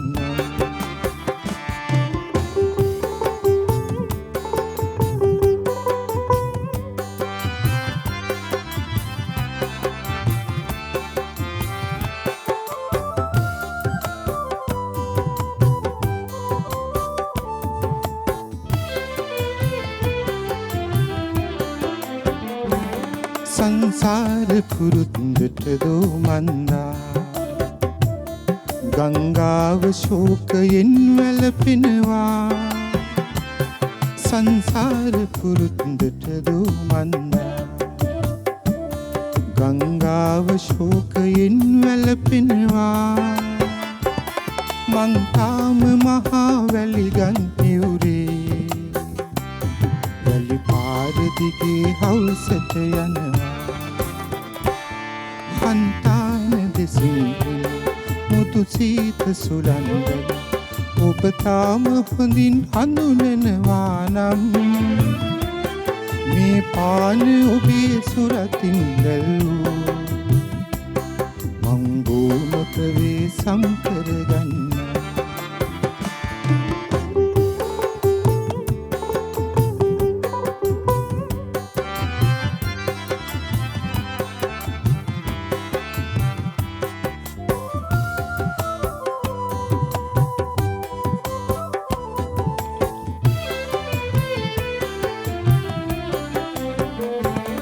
තනි වී අදමා නිරවරවුනේ ගලදා පෙරහැර සිරි නරඹනවා තනි වී අදමා නිරවරවුනේ ගලදා පෙරහැර සිරි නරඹනවා මහ සෙනඟ අතර ඔබ කොතැනක හෝ එහි හිඳිනු ඇතැයි නිකමට හිතෙනවා හන්තාන දෙසින් මුතු සීත සුලංගන ඔබ තාම හොඳින් හඳුනනවා නම් මේ පාන ඔබේ සුරතින් වැළූ මං බෝමක වේ සම්කරගන්නම්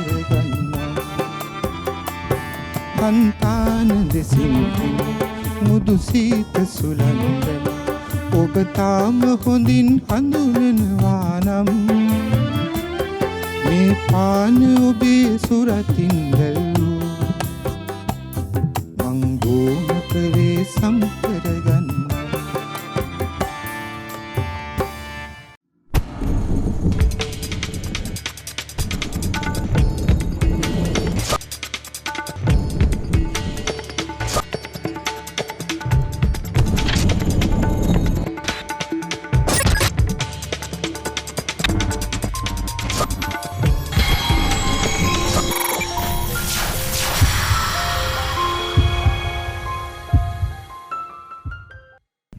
සෙවනැලි අවදි නොමවන වැව් ඉවුරු කොනේ කාලය විසින් හැරුව නුග ගසක බෙනේ මලකා කළුව ගිය ආයුධ කැබලි පෙනේ දෙවියෙක් නැතත් එහි බලයක් තිබෙනු දැනේ. විමලරත්න කුමාරගම කියන අපේ රටේ බිහිවෙච්ච හරි අපූරු කවියා අයනායක කවිපන්තිනවා ඔය කවිය ලියලා තියෙන්නේ. හැම වැවක් ගානෙම හැම වැව් කොටුවක් ගානෙම සංහිඳක් තියෙන එක හරි අපූරු නෑ. මේක මේ සත්කෝරලට අනන්‍ය වෙච්ච දෙයක්. අනිත් තැන්වල මේක නෑ. නුග ගහක් පාමුල බෝ ගහක් පාමුල මහ කුබුකක් පාවුල සංහිඳ ළඟ බාරයක් වෙන්න කොලාත්තක් එල්ලන්න වනාත්තක් එල්ලන්න බාරහාර වෙන්න මේ දේවල් කරන්න මේ සත්කෝරලේ මිනිස්සුන්ගේ තියෙන මහා පුදුමාකාර පාරම්පරික සිරිත් විරිත්. ඒ සිරිත් විරිත් එක්කලා වැවත් එක්ක බැඳුණු කතාබහ මිනිස්සුන්ගේ වැවට තියෙන ආදරේ කරුණාව හරි පුදුමාකාරයි. ඇත්තටම ගමේ මිනිස්සු වැවට අම්මට වගේ ආදරේ.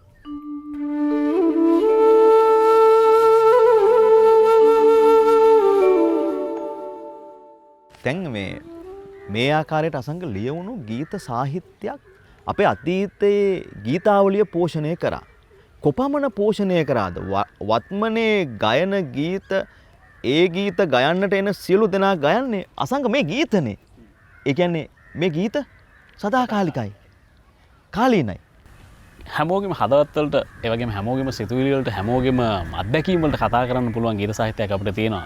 ඒ ගීත සාහිත්‍ය සම්බන්ධ සමහර විට එහෙම අද දවස වෙනකන් ඉතුරු වෙලා තියෙන හේතුව මේ වගේ ගීපද රචකයින් Tamanගේ අත්දැකීම් අනුසාරයෙන් ගොඩනගපු මහා නිර්මාණ හින්දා වෙන්න පුළුවන්. දැන් අද මෙතන බටහිර පන්නේට වයන සංගීත භාණ්ඩ නැහැ. කෝ ඩ්‍රම් සෙට් එක. ඒක නෑ. හැබැයි විදුලි යෝගනේ තියෙනවා. විදුලි යෝගනේ හැමදේම අවශ්‍ය වෙන නිසා මෙතන තියෙන්නේ වයලීනේ, සිතාරය, මේ තබ්ලාව, බොක්ස් ගිටාරය, මේ ඔක්ටෝපෑඩ් එක. මේ වගේ මේ සන්ධ්‍යාවට හරියන අපේ කනේ කර්ණ රසායනය වැඩි කරන සංගීතයක් කරහා අපි මේ පැය දෙක ඔබ ආමන්ත්‍රණය කරනවා. දැන් ධම්මික බණ්ඩාර මහත්මයා මට හිතෙනවා මෙහෙම ඍජුවම අතීත ගීතාවලිය තුළ මිනිස්සු ජීවත් වුණා. ඒ ජීවිතේ වර්තමානයේ මිනිස්සු විඳවන්නේ නැහැ විඳිනවා. ඔබතුමා එකක දෙයකට. මෙහෙමයි. දැන් මේක ලිබරල් රටක්නේ. ඕන කෙනෙකුට ඕන දෙයක් විඳ ගන්න පුළුවන්. ප්‍රශ්නේ තියෙන්නේ මේවා පවතිනවද නැද්ද කියන එක විතරයි. දැන් ඉස්සර ගීතයක් කියපම අපි හින්දි තනුවලටත් ලියුවා. ඉංග්‍රීසි තනුවලටත් ලියලා තියෙනවා. පාකිස්තාන් තනුවලටත් ලියලා තියෙනවා. ඔව්. ඒවා ගායපු ගායකයෝත් හිටියා. ඒතකොට මේ ගීතයේ ප්‍රශ්නේ තියෙන්නේ ඔයක නෙමෙයි. අපිට දැනෙනවද නැද්ද කියන එක. අපිට දැනනවද නැද්ද? දැන් ඔයාට බෙරයක් ගහපුවා නැට වෙන්නේ නැද්ද? නැට වෙනවනේ. නිකන් ඉන්න පුළුවන් නේද? මේ දැන් බෙරේ බෙරයක් ගවන්න නැට වෙනවා. ඒ එන්නේ හැම මිනිහෙකම තියෙනවා ඥාන පරාසයක්. ඒ ඥාන පරාසය අතික්‍රමණය කරගෙන යන්න පුළුවන්. ඒ අධ්‍යයනය පිණිස. හැබැයි ආධ්‍යාත්ම මිනිස නොවේ. ආධ්‍යාත්මයේ කෙලින්ම ඥාන නැට වෙනවා.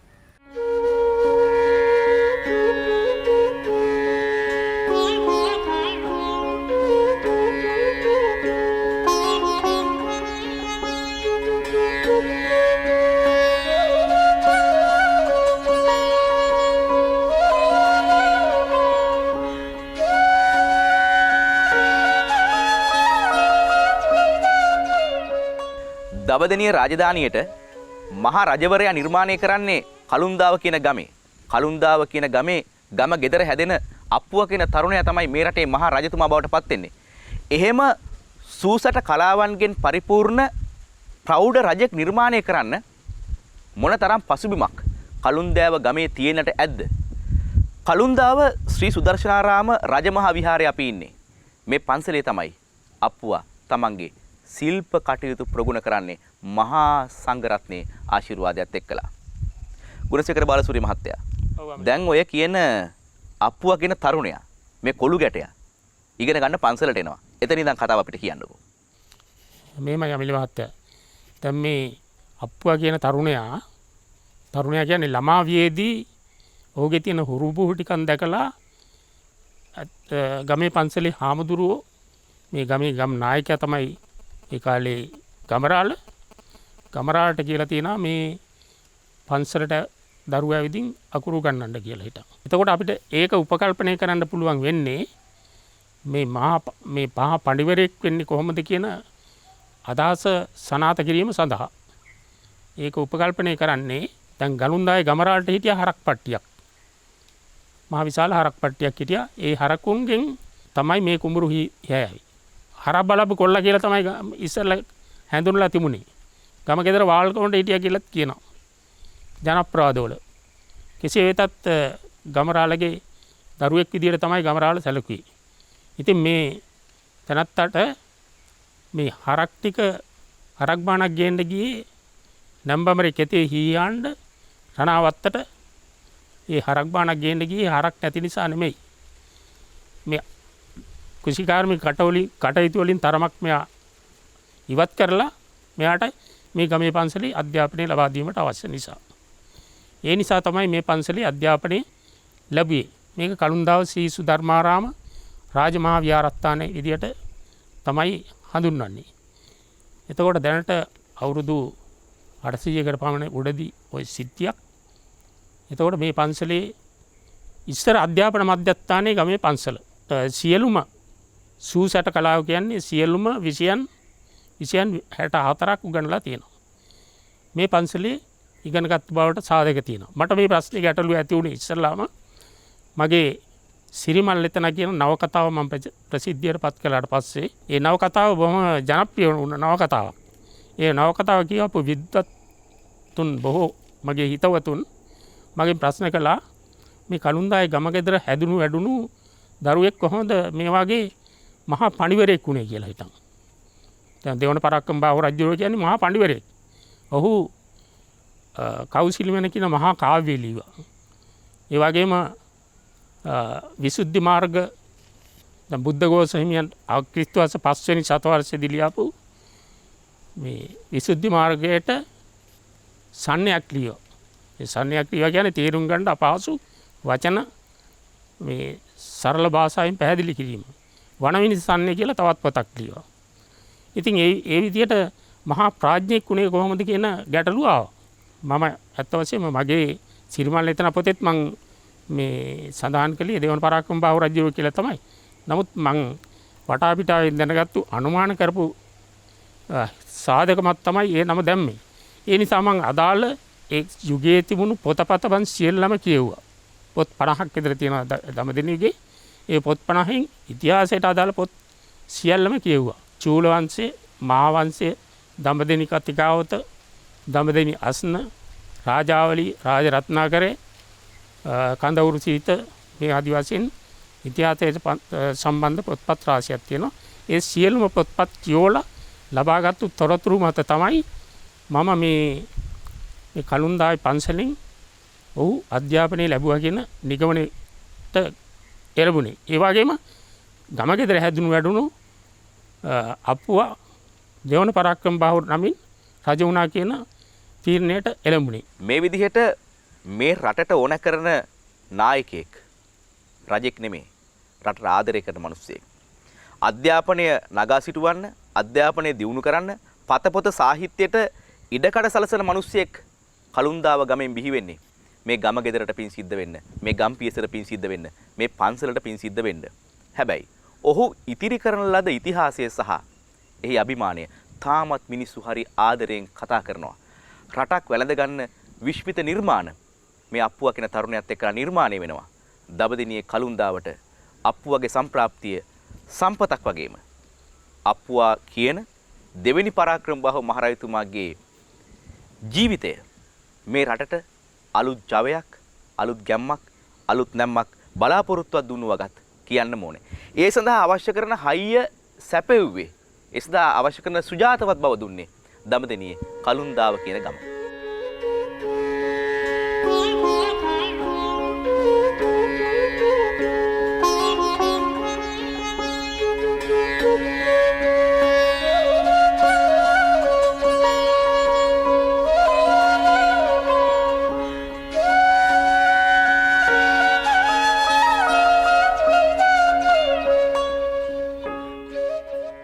සමහර විට සෞන්දර්යයක් විඳින්න ඕනම මිනිස්සෙකුට පුළුවන් කියලා කිව්වට සමහර විට පරිපාලකයෙක් ගත්තොත් අපි දකින නායකත්වයේ දෙන කෙනෙක් ගත්තොත් ඔහුට හෝ ඇයට වෙලාවක් නැහැ වගේ එකක් තියෙනවා. සෞන්දර්යය කියන චාරිකාවේ යෙදෙන්න වෙලාවක් නැහැ. හැබැයි ඇඟ ඇතුලේ සෞන්දර්යවාදියෙක් ඉන්නවා. සෞන්දර්යය විඳින්න පුළුවන් කෙනෙක් ඉන්නවා. ඔබතුමා මේකට හොඳ උදාහරණයක් මට හිතේ. කොහොමද මේ වෙලාව හොයාගන්නේ? මම හිතන්නේ මේ කලාව කියන එකට ඒ කියන්නේ ඔබ කියපු සෞන්දර්යය කියන එකට මම හිතන්නේ වෙලාවක් හොයා ගැනීමට කියලා විශේෂයක් නැහැ. ඒක ඕනම අවස්ථාවක ඕනම දෙයක් කරන ගමන් හරි අපි යම් දෙයක් කරන්නේ කලාවකට. ඇත්තටම අපි පුරුදු වෙනවා නම් කලාවකට යම්කිසි රිද්මයකට ඕනම දෙයක් කරන්න ඒ සෞන්දර්යය හැම විටම අපිත් එක්ක ඉන්නවා. ඉතින් මම හිතන්නේ ඒකට හිත ඒ විදිහට අනුගමනය කරගන්න එක තමයි මම හිතන්නේ ලොකුම දේ. ඉතින් ඒ පැත්ත මම දන්නේ මොන හේතුවක් නිසාද කියලා පුංචි කාලේ ඉඳලා මට ඒ පැත්ත තියෙනවා. මොකද ඉස්කෝලේ යන කාලේ ඉඳලා මම හිතන්නේ මේ ධම්මික සර් දැන් කතා කරා අපි ඇවිල්ලා මේ පාසල් කාලේ නොදුටු මිතුරෝ. ඔව් කියන්නේ ඇත්තටම කියනවා නම් මට වඩා අවුරුදු 7යි කොළඹ ආනන්ද විද්‍යාලය. නමුත් මේ හම්බෙන්නේ පස්සේ තමයි අපි හම්බෙන්නේ. හරි මම දන්නේ මේ මොන හමුවීමක්ද කියලා. ඉතින් අර කලාවත් එක්ක ජීවත් වෙද්දී කලාවට ලැබියාවක් වෙද්දී අනිත් අපිට අනිකුත් අපේ රාජකාරී වැඩ කටයුතුත් ඇත්තටම කරගන්න බොහොම පහසු වෙනවා.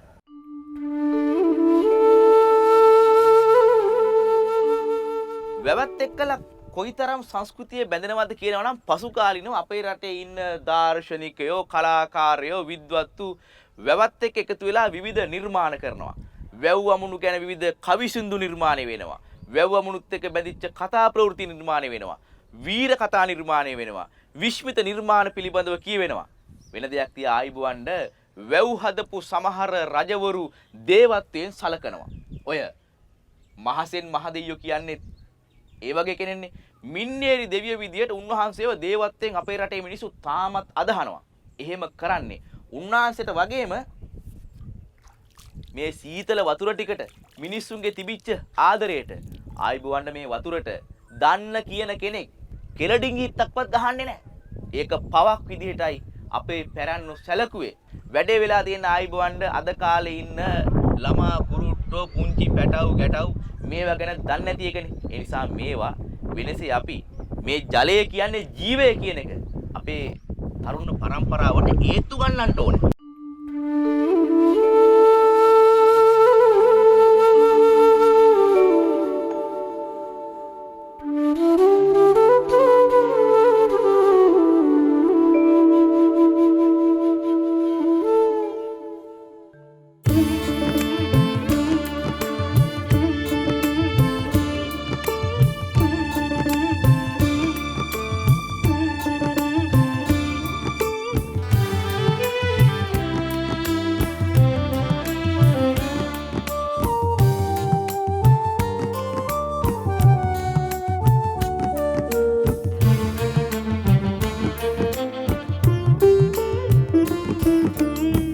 ගමට කලින් හිරු මුළු තැන්ගෙට වඩනා ඒ හිරු එළියේ නැනමල් පොඩි පිපුණා ඒ මල් සුවඳේ අද ලෝතුරු සුව විඳිනා කලාවැවේ දියවර අපේ අම්මා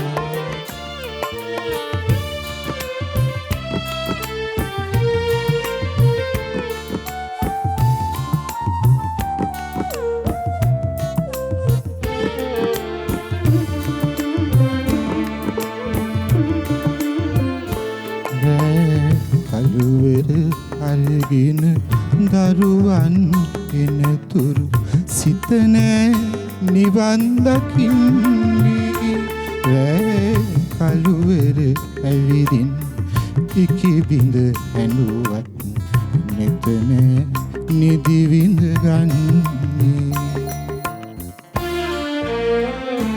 හිත අරුණට සැරසේ තව දවසක් ගැන නිම්දේ සිහින දකින්නේ මහමායාවෙනි කවදාදු ඔය නෙතු දරු සිනහසින් මිදෙන්නේ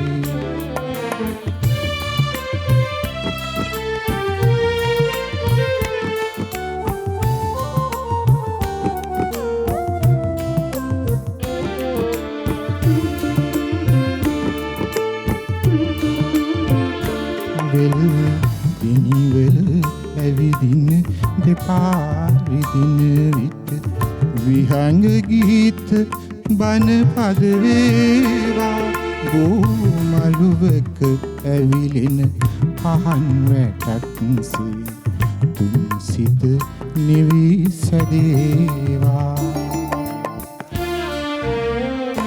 මතු කුපදින සසරේ විශාකාවවී මෙත් මග නෙත් හමුවේවා ඇත් රජිනියනේ ඔබේ නැවිලි ගීතය ලොවම නිවන කවියක් වේවා ගමට කලින් හිරු මුළු තැන්ගෙට වඩනා ඒ හිරු එළියේ මල් පොඩි පිපුණා ඒ මල් සුවඳේ අද ලෝතුරු සුව විඳිනා කලාවැවේ නිල් දියවර අපේ අම්මා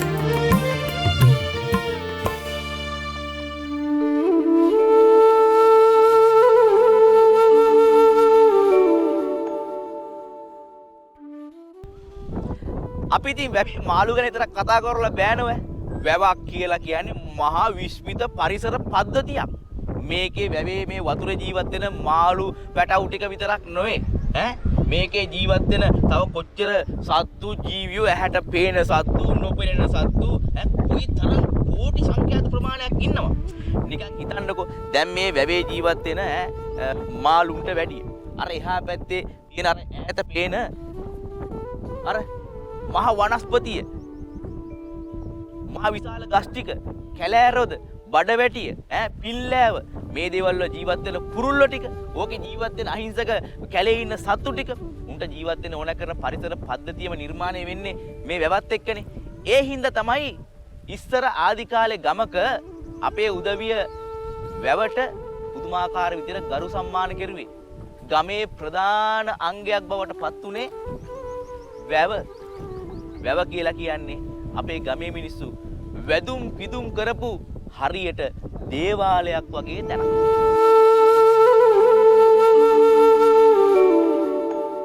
දැන් නාලක මහත්මයා එතකොට නාලක සමරසිංහ කියන ඉංජිනේරුවරයාද මතුවෙන්නේ නාලක සමරසිංහ කියන ගායන ශිල්පියාද මෙතෙක් ඔබ දැන් ඉතින් ඇත්තටම 50 පැනලානේ නේද? ඒ වස මොන 50ද? මං අහන්නේ මේ කාලේට කවුද වැඩියෙන් මතුවුනේ? නෑ මෙතනදී ඔබ කියන ප්‍රශ්නට උත්තර දෙන්න දැන් ඉංජිනේරුවා කියන එක මම හිතන්නේ ඒක මේ తాවකාලික දෙයක්. මොකද ඒක අපි අපේ ජීවිතයේ යම්කිසි ජීවිතය ගලාගෙන යාම සඳහා අපි යම්කිසියෙන් අපි ඉපදිලා ඉගෙන ගත්ත දෙයක් ඒක. නමුත් අපි ඉපදිද්දී අපේ ඥානත් එක්ක එනවා අර කලාව කියන එක. ඉතින් මම හිතන්නේ මම කැමති ගොඩක්ම කලාකරුවෙක් කියලා කියනවා නම් ඔබ ඉංජිනේරුවා සහ කලාකරුවා ගැන විතරක් කතා කරපු නිසා ඉංජිනේරුවට වැඩිය මම කැමතියි ඔබ කලාකරුවෙක් කියලා කියනවා.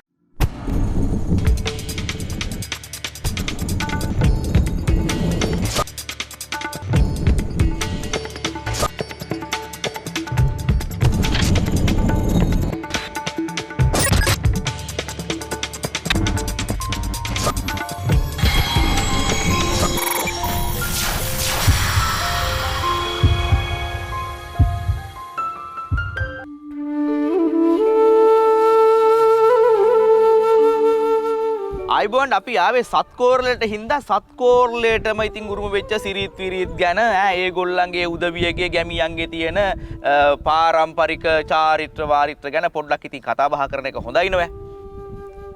මිනිස්සු ගනුදෙනු ආරම්භ කරන්නේ මේ වැවත් එක්ක. මිනිස්සු ජීවත් වෙන්නේ වැවත් එක්ක. බොණ්ඩ වතුර ටික ගන්නෙ, නාන්න වතුර ටික ගන්නෙ, පිරිසිදු වෙන්න ඕන කරන දේවල් ටික ගන්නෙ, කුෂි කර්මාන්තයට කුඹුරට ඕන කෙන වතුර ටික ගන්නෙ. මේ වගේ වැව් දහස් ගණනක් මේ සත්කෝරලේ තියෙන ඒ වගේ. ඒ හින්දා මේ යල මහ දෙකන්නටම මේ වැව් වල වැඩමුරයක් කියලා එකක් තියෙනවා. වැඩමුරේ කියලා කියන්නේ යල කන්නට, මාස් කන්නට ගොවි සංවිධානවල ඉන්න ඔය අපේ තරුණ මහත්තුරු වැඩිහිටියෝ ඒ නිලධාරී ඇවිල්ලා කන්න ක්‍රමයට යම්කිසි කොටස් වෑ කන්දේ කොටනවා. ඉස්සර ඕකට කිව්වේ කට්ටි ක්‍රමයට වැඩ කරනවා කියලා. රජ කාලේ මේක රාජ නීතියක් විදියට තමයි තිබුණේ. රජ කාලේ රජුරුවන්ගේ නීතිය තමයි ඒ වැවේ පල්ලෙහා ඉහත්තාවේ සහ පල්ලෙහාත් ඈවේ ඉන්න ගොවි මහතුරු ඇවිල්ලා මේ වෑ කන්ද සුද්ධ කරන්න ඕනේ. වැවේ කට්ටි කපන්න ඕනේ. එතකොට රොම් මඩ තට්ටු තියලා නම් ඉවත් කරන්න ඕනේ. ඒක රාජකාරියක් විදියට මහා රජුරුව ඒ කාලේ පවර්ලා තිබුණා.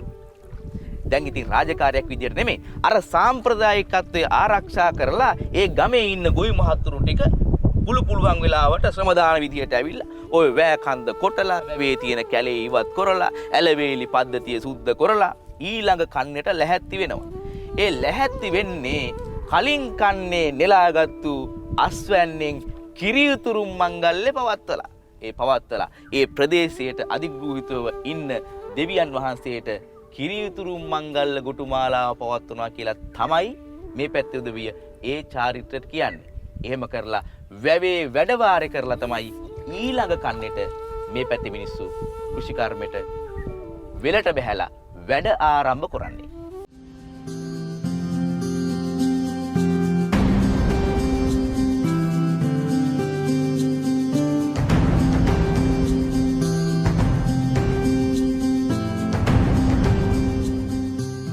මල නොතලා රොන් ගන්න පාඩම බඹරුන්ට කියලා දුන්නේ කවුද? සුබාදහම. හැබැයි බඹරු හදන පැණි ටික මිනිස්සු පරිභෝජනයට ගන්න පාඩම නම් අපිට පාසලෙන් කියලා දුන්නා. ඒක හරිද වැරදිද කියන්න අපි දන්නේ නැහැ.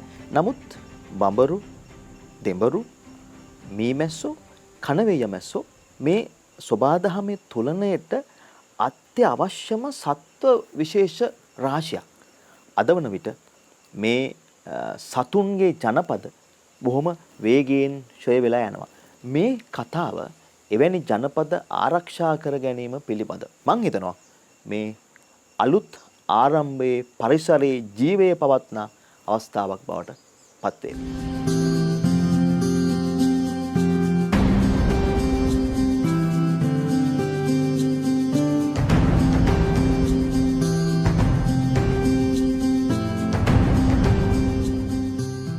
මේ මැසි ජනපද කවදා හරි දවසක වඳ වුණොත් මේ ලෝකෙන් මිනිස්සුන්ට මොකද වෙන්නේ කියන්නේ ඔබ නිකමටවත් හිතුවද? ඇත්තටම මේ මීමැසි බඹර දෙඹර වෙන්න පුළුවන් මේ ජනපද පවත්වාගෙන යන්න මිනිස්සු හැටියට අප දක්වන දායකත්වයේ කොතරම් අඩු ප්‍රමාණයකද තියෙන්නේ. අපි කොතරම් දුප්පත්ද ඒ සිතුවිල්ල තුළ. ඒ නිසා අප කල්පනා කරා වෙනස හරහා මේ ගැන ඔබව දැනුවත් කරලා ඔබට යම් දෙයක් කරන්න පුළුවන් නම් මේ පරිසරයේ තුලනේ ආරක්ෂා කරගන්න. අපිට ඒ සම්බන්ධයෙන් පුංචි දායකත්වයක් ලබා දෙන්න. අපි ආවේ එහෙම මහත්මයෙක් හම්බෙන්න. මේ ඉන්නේ එතුමා. මෙතුමාගේ නම ධර්මසේන. අත්තනායක කිව්වත් දන්නවා, ධර්මසේන කිව්වත් දන්නවා. ධර්මසේන මහත්තයා. හරි. දැන් වයස මගේ හිතේ 70ට එහා. 76යි. ආණ්ඩුවේ රාජකාරියක් කරලා විශ්‍රාමයි. අවුරුදු 38ක් වෙනවා මම රාජකාරී කරලා වාරි මාර්ග දෙපාර්තමේන්තුවේ. අවුරුදු 38න් පස්සේ දැන් මම කරන්නේ මේ මීමැසි පාලනය ගොඩක් කරන්නේ. එතකොට මීමැසි පාලනය අන්න මාතෘකාව. දැන් මීමැසි පාලනයට වඩා මේ ධර්මසේන මහත්තයා මේ සත්තුන්ගෙන් පරිසරයට මොකද වෙන්නේ? ඇයි මේගොල්ලෝ අපි ආරක්ෂා කරගන්න ඕනි කියන එක චුට්ටක් කතා කරමුද? මේ මැස්සෝ බඹරු දෙබරු කණෙయ్య මැස්සෝ දඬුවැල් මැස්සෝ මේ අපේ 50ටත් වඩා වටිනා සත්තු. අපේ අය හරියටම විනාශ කරනවා. විනාශ කරනවා, පුච්චනවා, මේවා කරනවා. ඒ අපිවම විනාශ කරගන්න වැඩක්. අවුරුදු 5ක් විතර ওই සත්තු නැති වුණ දාට අපිත් ජීවත් වෙලා ඉන්නේ නැහැ, නැති වෙලා යනවා. මේවා කාන්තාර බවට පත්. ඒවා අපේ අය තේරුම් ගන්න. ඒ තේරුම් අරගෙන කරනවා නම් මේ සත්තු මේ මුන්ට කණ්ඩ බොන්න දීලා ලස්සනට හැදුවා නම් හරිම වටිනවා. මේ අපරාධයක් අපේ අය කරන්නේ. නැති කරනවා. මං කරන වැඩේ සත්තු මෙහාට ඔක්කොම ගෙන්නගෙන ඔක්කොම මං සත්තුන්ට කෑම දීලා ලස්සනට මේවා කරගෙන හරි සතුටින් මං ඉන්නේ. අවුරුදු 70 ගානක් තියා මං අවුරුදු 18 කෙනෙක් වගේ මං ජීවත් වෙන්නේ. දෙඹර බඹර වදයක් දැක්කහම අපේ කට්ටිය බය වෙලා මොකද කරන්නේ? ওই සත්තු ටික විනාශ කරලා දානවා. අර මෙතුමා කිව්වා වගේ භයානක වැඩි පුච්චන එකනේ. පිච්චුවෙන් පස්සේ ආයේ මුළු දහස් ගානක් සත්තු විනාශ වෙනවනේ. හැබැයි පරිසරයට එකකින් වෙන්නේ මොකද්ද කියලා බොහෝ දෙනෙක් දන්නේ නැහැ. දැන් ඔය ඉස්සරහ තියෙන ඔය බෝතලයක දාලා තියෙන පැණි. ඒගොල්ලන්ට ආහාර ධර්මසේන මහත්තයා සපයනවා. ඉතින් මේ පරිසරයේ ඉන්න ඔක්කොම ඇවිල්ලා එතෙන්න ඒගොල්ලෝ ආහාර අරගෙන ඒගොල්ලෝ බොහොම සතුටින් මේ කලාපේ ජීවත් වෙනවා. දැන් ඔබතුමා මේ කටයුත්ත කරන්න නම් කොච්චර කල් වෙනවද? දැන් වෙනවා අවුරුදු 20ක් වගේ. 1955 ඉඳලා මම මේක කරන්නේ. කියන්නේ ඉස්කෝලේ යන කාලේ ඉඳලා මම ওই මී මැස්සන්ට හරි ආදරේ. මී මැස්සෝ කඩනවා, ඔට්ටුවට කඩනවා, දෙබරු බඹරු ඔක්කොම මෙයා කරනවා විනෝද වාසිය. ඉතින් මේ සත්තු තමයි මට ප්‍රාණය දෙන්නේ. මේ උදේට දැක්කත්, හවසට දැක්කත් බඩ පිරලා යනවා. මේ සත්තු ගෙන්වා ගන්න දැන් ඔබතුමාගේ ගෙවත්තනේ මේ තියෙන්නේ. ඔව්. ගෙන්වා ගන්න ඔබතුමා මොනව හරි කරනවද? ගෙන්වා ගන්න ඉස්සෙල්ලා මම ගෙන්වා ගන්න කරන වැඩේ කලගෙඩි මේ ගස්වල හැමතැනම ආවට ගෙවල් වල කලගෙඩි ගෙනත් තියලා තියෙනවා මල් වගා කරලා. ඒගොල්ලන්ට තියෙනවා ගෝචර මල් වර්ග ඇන්ටගොනි කූපියා කියා ඒ වර්ග මං වත්ත හැමතැනම වවලා තියෙනවා. ඉතින් උන් මල් හොයාගෙන ආපු ගමන් මේ වගේ රංචු පිටින් ඇවිල්ලා පදිංචි වෙනවා. ඊට පස්සේ මම කරන වැඩේ ඒවා වද පිරුණාට පස්සේ කලේ බිඳලා වද එකින් එක අරගෙන පොඩි කරන්නේ නැතුව අරක තැම්පත් කරලා මැස්සෝ ටික අතින් අරගෙන කලේට මේ පෙට්ටියට ලං කරපුවහම ඔක්කොම උන් පදිංචි වෙනවා. අපිට ඉස්සර හොඳට මතකයි අපේ අත්තම්මලා සීයලා කියනවා මේ ඕම් පුතේ බඹරයක් යනවා. ඕම් පුතේ මීමැස්සෝ මීයක් යනවා. මීයක් යනවා කියලා කියන්නේ අර උඩ අහසේ මැස්සෝ දහස් ගණක් එක රොත්තට ගාලා යනවා.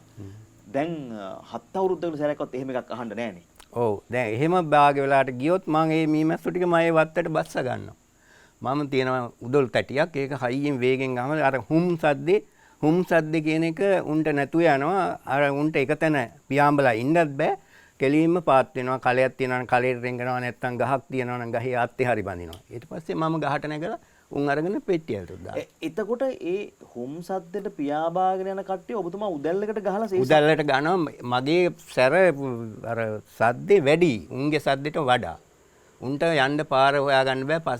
ඉස්සෙල්ලා කාණ්ඩයක් තමයි හුම් කියාගෙන යන්නේ. ඒ සද්දෙට වඩා මේ සද්දේ ලොකුයි. උන්ට යන්න එන්න බැරි වෙනවා. තටු ගහ ඉඳලා කෙලින්ම පාත් වෙනවා. කලයකට නැත්තම් ගහේ අත්තක හරි වහනවා. ඊට පස්සේ මට ගන්න පුළුවන් පෙට්ටිය ඇතුළට. මීමැසි කලාපයක් ජනපදයක් ඔබතුමා ගෙවත්තේ හදලා තියෙනවා. ඔව්. මීමැසි පෙට්ටි කීයක් විතර තියෙනවද? මීමැසි පෙට්ටි 20ක් විතර තියෙනවා. දැන් ඒකෙන් ජනපදත් සෑහෙන ගාණක් තියෙනවා. ඒ පොල් වගාවටයි හැමතැනම භෝග වවන කට්ටිය ඔක්කොම අරගෙන යනවා. මෙහි ඉල්ලුමට මට දෙන්න නැහැ. ඉතින් ආදිවාසී කට්ටිය තමයි ගොඩක් උදව් කරන්නේ. ඒ කට්ටියත් එක්කලා මම කැලේ යනවා. කැලේ ගිහිල්ලා මී වද කිලෝ ගාණට අරගෙන ඇවිල්ලා මාස් සුළු ලාභයක් තියාගෙන ඒ වගේ දියර අයින් කරලා හොඳ විදියට මම දෙනවා. එතකොට මීමැස්සෝ විතරද හදන්නේ? මීමැස්සෝ හදනවා කණෙయ్యත් හදනවා. එතකොට ඔබතුමා ගාව පැණි වර්ගයක් තියෙනවනේ? පැණි වර්ග තියෙනවා. කණෙయ్య පැණි තියෙනවා. දඬුවැල්ල පැණි තියෙනවා. බඹර පැණි තියෙනවා. මී පැණි තියෙනවා. ඕන දෙයක්ම තියෙනවා. බේත් වලට හොයාගෙන එනවා මාව හොයාගෙන.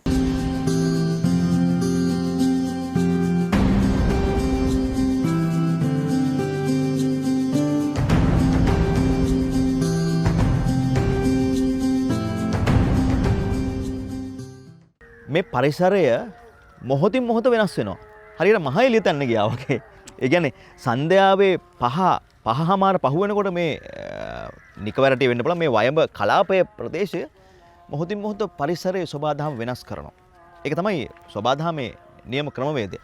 අපිට වෙනස් කරන්න බෑ ඒක. අප ඊට අනුගත වෙලා වෙනස් වෙන්න ඕනේ. වටේ පිට ඇහෙන සද්ද අපිට නවත්තන්න පුළුවන්ද? බෑ. ඒව නවත්තන්න බෑ.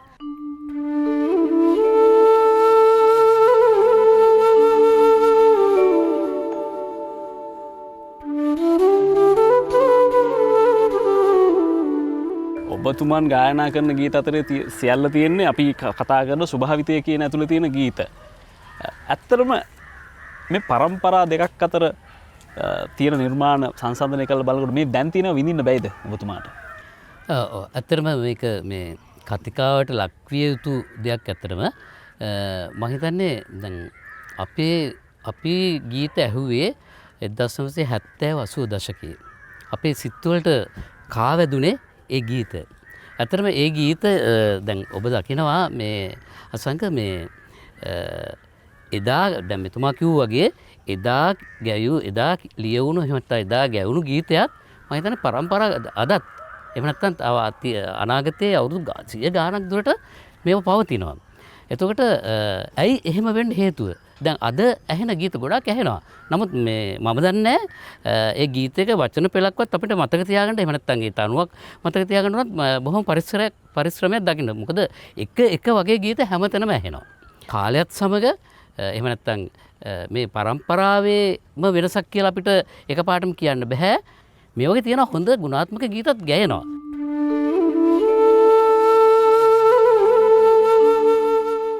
ලෝකේ හැම දෙයකටම හඬක් තියනවා කියලා කතාවක් තියෙනවානේ. තමුන් ඇහැලා හිතනවත් දන්නේ නැහැ වතුරටත් හඬක් තියනවාද කියලා. ඇත්තටම හොඳටම ඇහුම්කන් දුන්නොත් වතුරට හඬක් තියෙනවා. ප්‍රශ්නේ තියෙන්නේ අපේ අයෝ වතුරේ හඬට ඇහුම්කන් දෙන්නේ නැහැ. වතුරේ හඬට ඇහුම්කන් දෙනව නම් ලෝකේ 70%ක්ම තියෙන්නේ මේ හීතල වතුර. ඕකෙන් ගොඩබිම තියෙන්නේ 30%යි.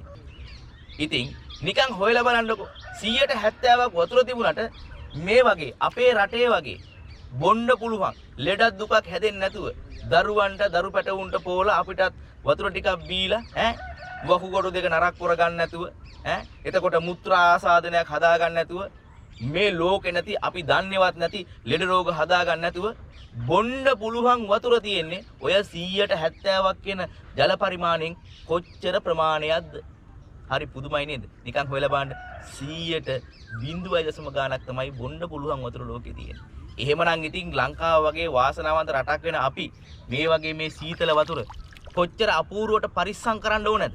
මේක අපිට නෙමෙයි තව අපෙන් පස්සේ එන පරම්පරා ගානකට මේ දේවල් පරිස්සම් කරගන්න ඕනේ. සූර්යයා අපට ලබා දෙන වේලාවක් තියෙනවා. ඉර එළියෙන් මෙන්න මේ කාලේ නුඹේ වැඩ කටයුතු ටික කරගන්න කියලා. අපිට කරගන්න බැරි නොත් ඒ කාලේදී අපේ වැඩ ටික මොකද කරන්නේ? වැඩ අතල්ලා දාන්න බෑනේ. බෑනේ අපි පන්දමක් පත්තු කරගන්නවා. අනිවාර්යයෙන්. මොනවා හරි දෙයක් කළා අපි ආලෝකය ගන්නවා. ඒ නිසා මේ අපි වටපිට ආලෝක කරගෙන හරි කමන්නේ. අපි අපේ වැඩේ කරනවා. මට කියන්න ඕනේ වෙන්නේ ධම්මික මහත්මයා. ඔව්. ප්‍රේමකීර්ති දල්විස් නම් වූ කෘතහස්ත ගේය පද රචකයා එක වෙලාවක කවියෙක් වෙනවා. එතුමා කියනවා අසංක මේ සඳ එළියෙන් බැහැ මැණිකේ ලස්සන බලන්න පැලට ගිහින් පැල ඇතුලේ කුප්පිලාම් පුව නිවන්න. ඇයි මේ සන්ධ්‍යාවේ මට මතක් වෙන්නේ ඇයි මෙවැනි දේවල් අද අපිට සමාජගත වෙන්නේ නැත්තේ? එහෙම කවියෝ නැද්ද? ඔය පළවෙනි කාරණේ කුප්පිලාම් පුව නැද ලයිට් නැති තියෙන්නේ. මේ ඕක තියෙන්නේ ලයිට් නැති එකවත් කවිය නැති එකවත් නෙමෙයි. ප්‍රතිභාව නැති. හරිම වචනේ. ප්‍රතිභාව කියන එක ලේසියෙන් ගන්න පුළුවන් දෙයක් නෙමෙයි. ඒකට කියනවා පරිකල්පන ශක්තිය, ව්‍යුත්පත්තික ඥානය, මාර්ටින් ක්‍රූසෝ මහත්තයා පොත්වල දී ශක්තිය. ඉතින් ඒක මේ සල්ලිවලට ගන්න බෑනේ. කිසිම සුපර් මාකට් එකක නෑ. එහෙම නැති වුණාම එදා වේලා හම්බර ගන්න මොනවා හරි ලියන නිසා තමයි මේ ප්‍රශ්නේ ඇවිල්ලා තියෙන්නේ. මිනිසුන්ට ඒක ජන්මෙන් එන දෙයක්. ඒ කියන්නේ ප්‍රතිභාව කියන්නේ අලුත් දේවල් නිර්මාණය කිරීමට තියෙන හැකියාවයි.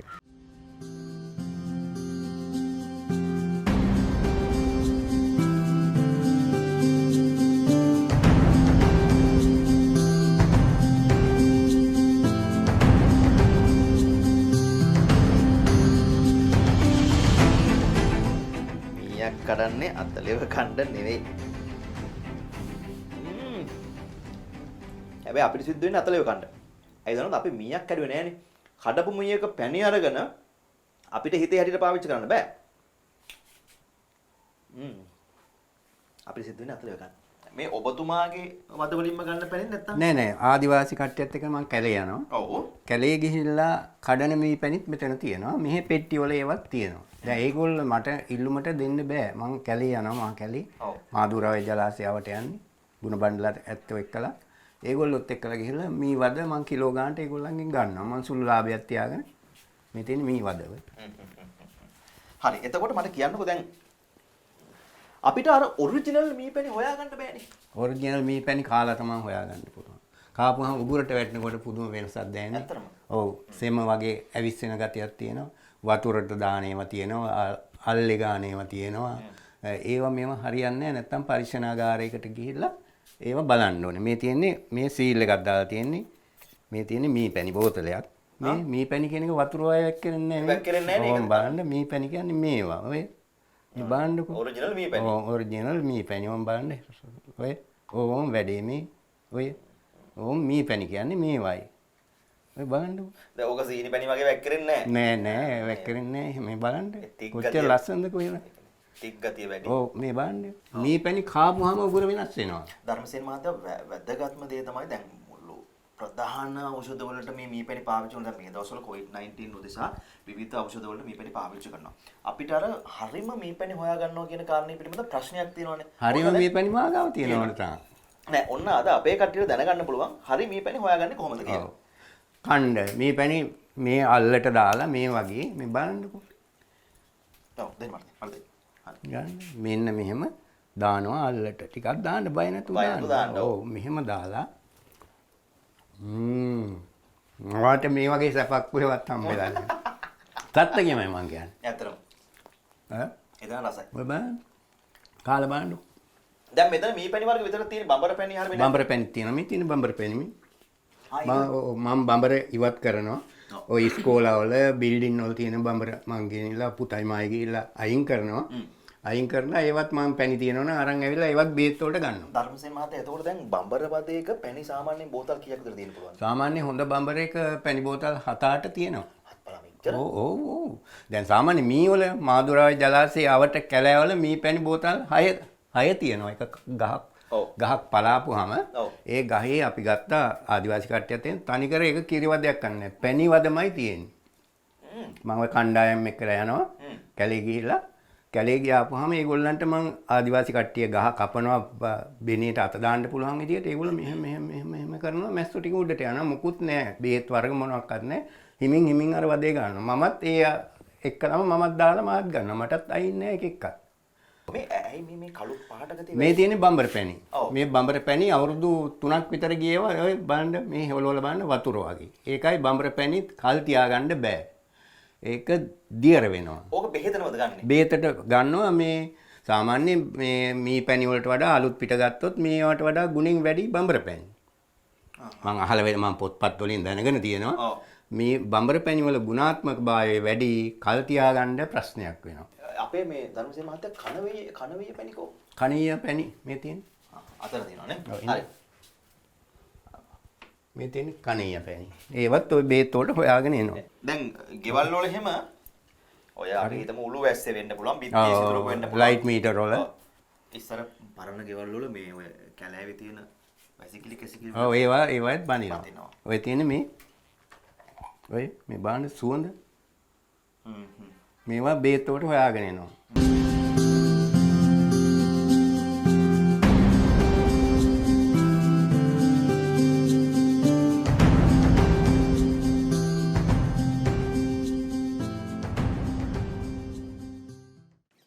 අයිබොන්ඩ් අද ඉතින් වෙනස අපි මේ අර රූපවාහිනී තිරෙන් එළියට ඇවිල්ලා මේ මාගල්ල වැවේ ඉඳන් පටිගත කරන එක කරන අපේ මහත්තුරු. ඔය කරන තැනට අපේ අර අනිත් ගැටවු දෙන තමයි එහා පැත්තේ ඉන්නේ. සම්පතුයි අසංකයි. ඒ දෙන්න විතරක් නෙවෙයි. ලංකාවේ ඉන්න ප්‍රවීණ ගීත විචාරකයෙක් සහ ගීපද රචකයෙක්, දක්ෂ ගුරුවරයෙක්, බොහොම මානව හිතවාදී මිනිස්සෙක් ධම්මික බණ්ඩාර. දන්නවනේ. එතුමා ලියපු කවි ඉතින් අපේ රටේ බොහොම ජනප්‍රිය වෙලා ඉතින් කොල්ල කුරුට්ටෝ බොහොම අපූර්වට පාඩම් කරගෙන ඒවා ඉතින් අන්තිමට පෙම් හසුන් වල පවා ලියවෙන දේවල් බවට පත් වුණා නේද? ඒ සාමාන්‍යයෙන් දැන් අපි කියනවනේ කියන එක කෙලින් කියපන්.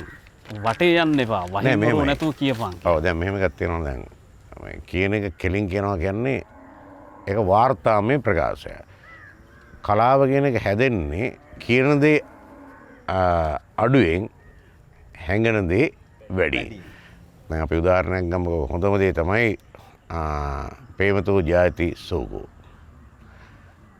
ලන්දකගේ ඇස් මිනි පහන් ලෙස දිලිසනා බව කවින් කී බස. මම 100% නිවැරදිව නෙමෙයි කියන්නේ. නොඇද හුවෙමි ඔබ දකින්නතුරු සැබෑවියේ ගෑණියෙකුට නම් කෙනෙක් ගන්න ඔයාගේ ඇස් මාර ලස්සනයි. ඊට වඩා කොච්චර හොඳයිද කාන්තාවගේ ඇස් මණික් පාන් ලෙස දිලිසෙනවා කියලා කවියෝ කියනවා. මං විශ්වාස කරේ නෑ. විශ්වාස කරේ ඔබ දැක්කට පස්සේ. ඒක තමයි හංගල කීම කියන්නේ. හංගල කීම තුළ තමයි කලාව තියෙන්නේ.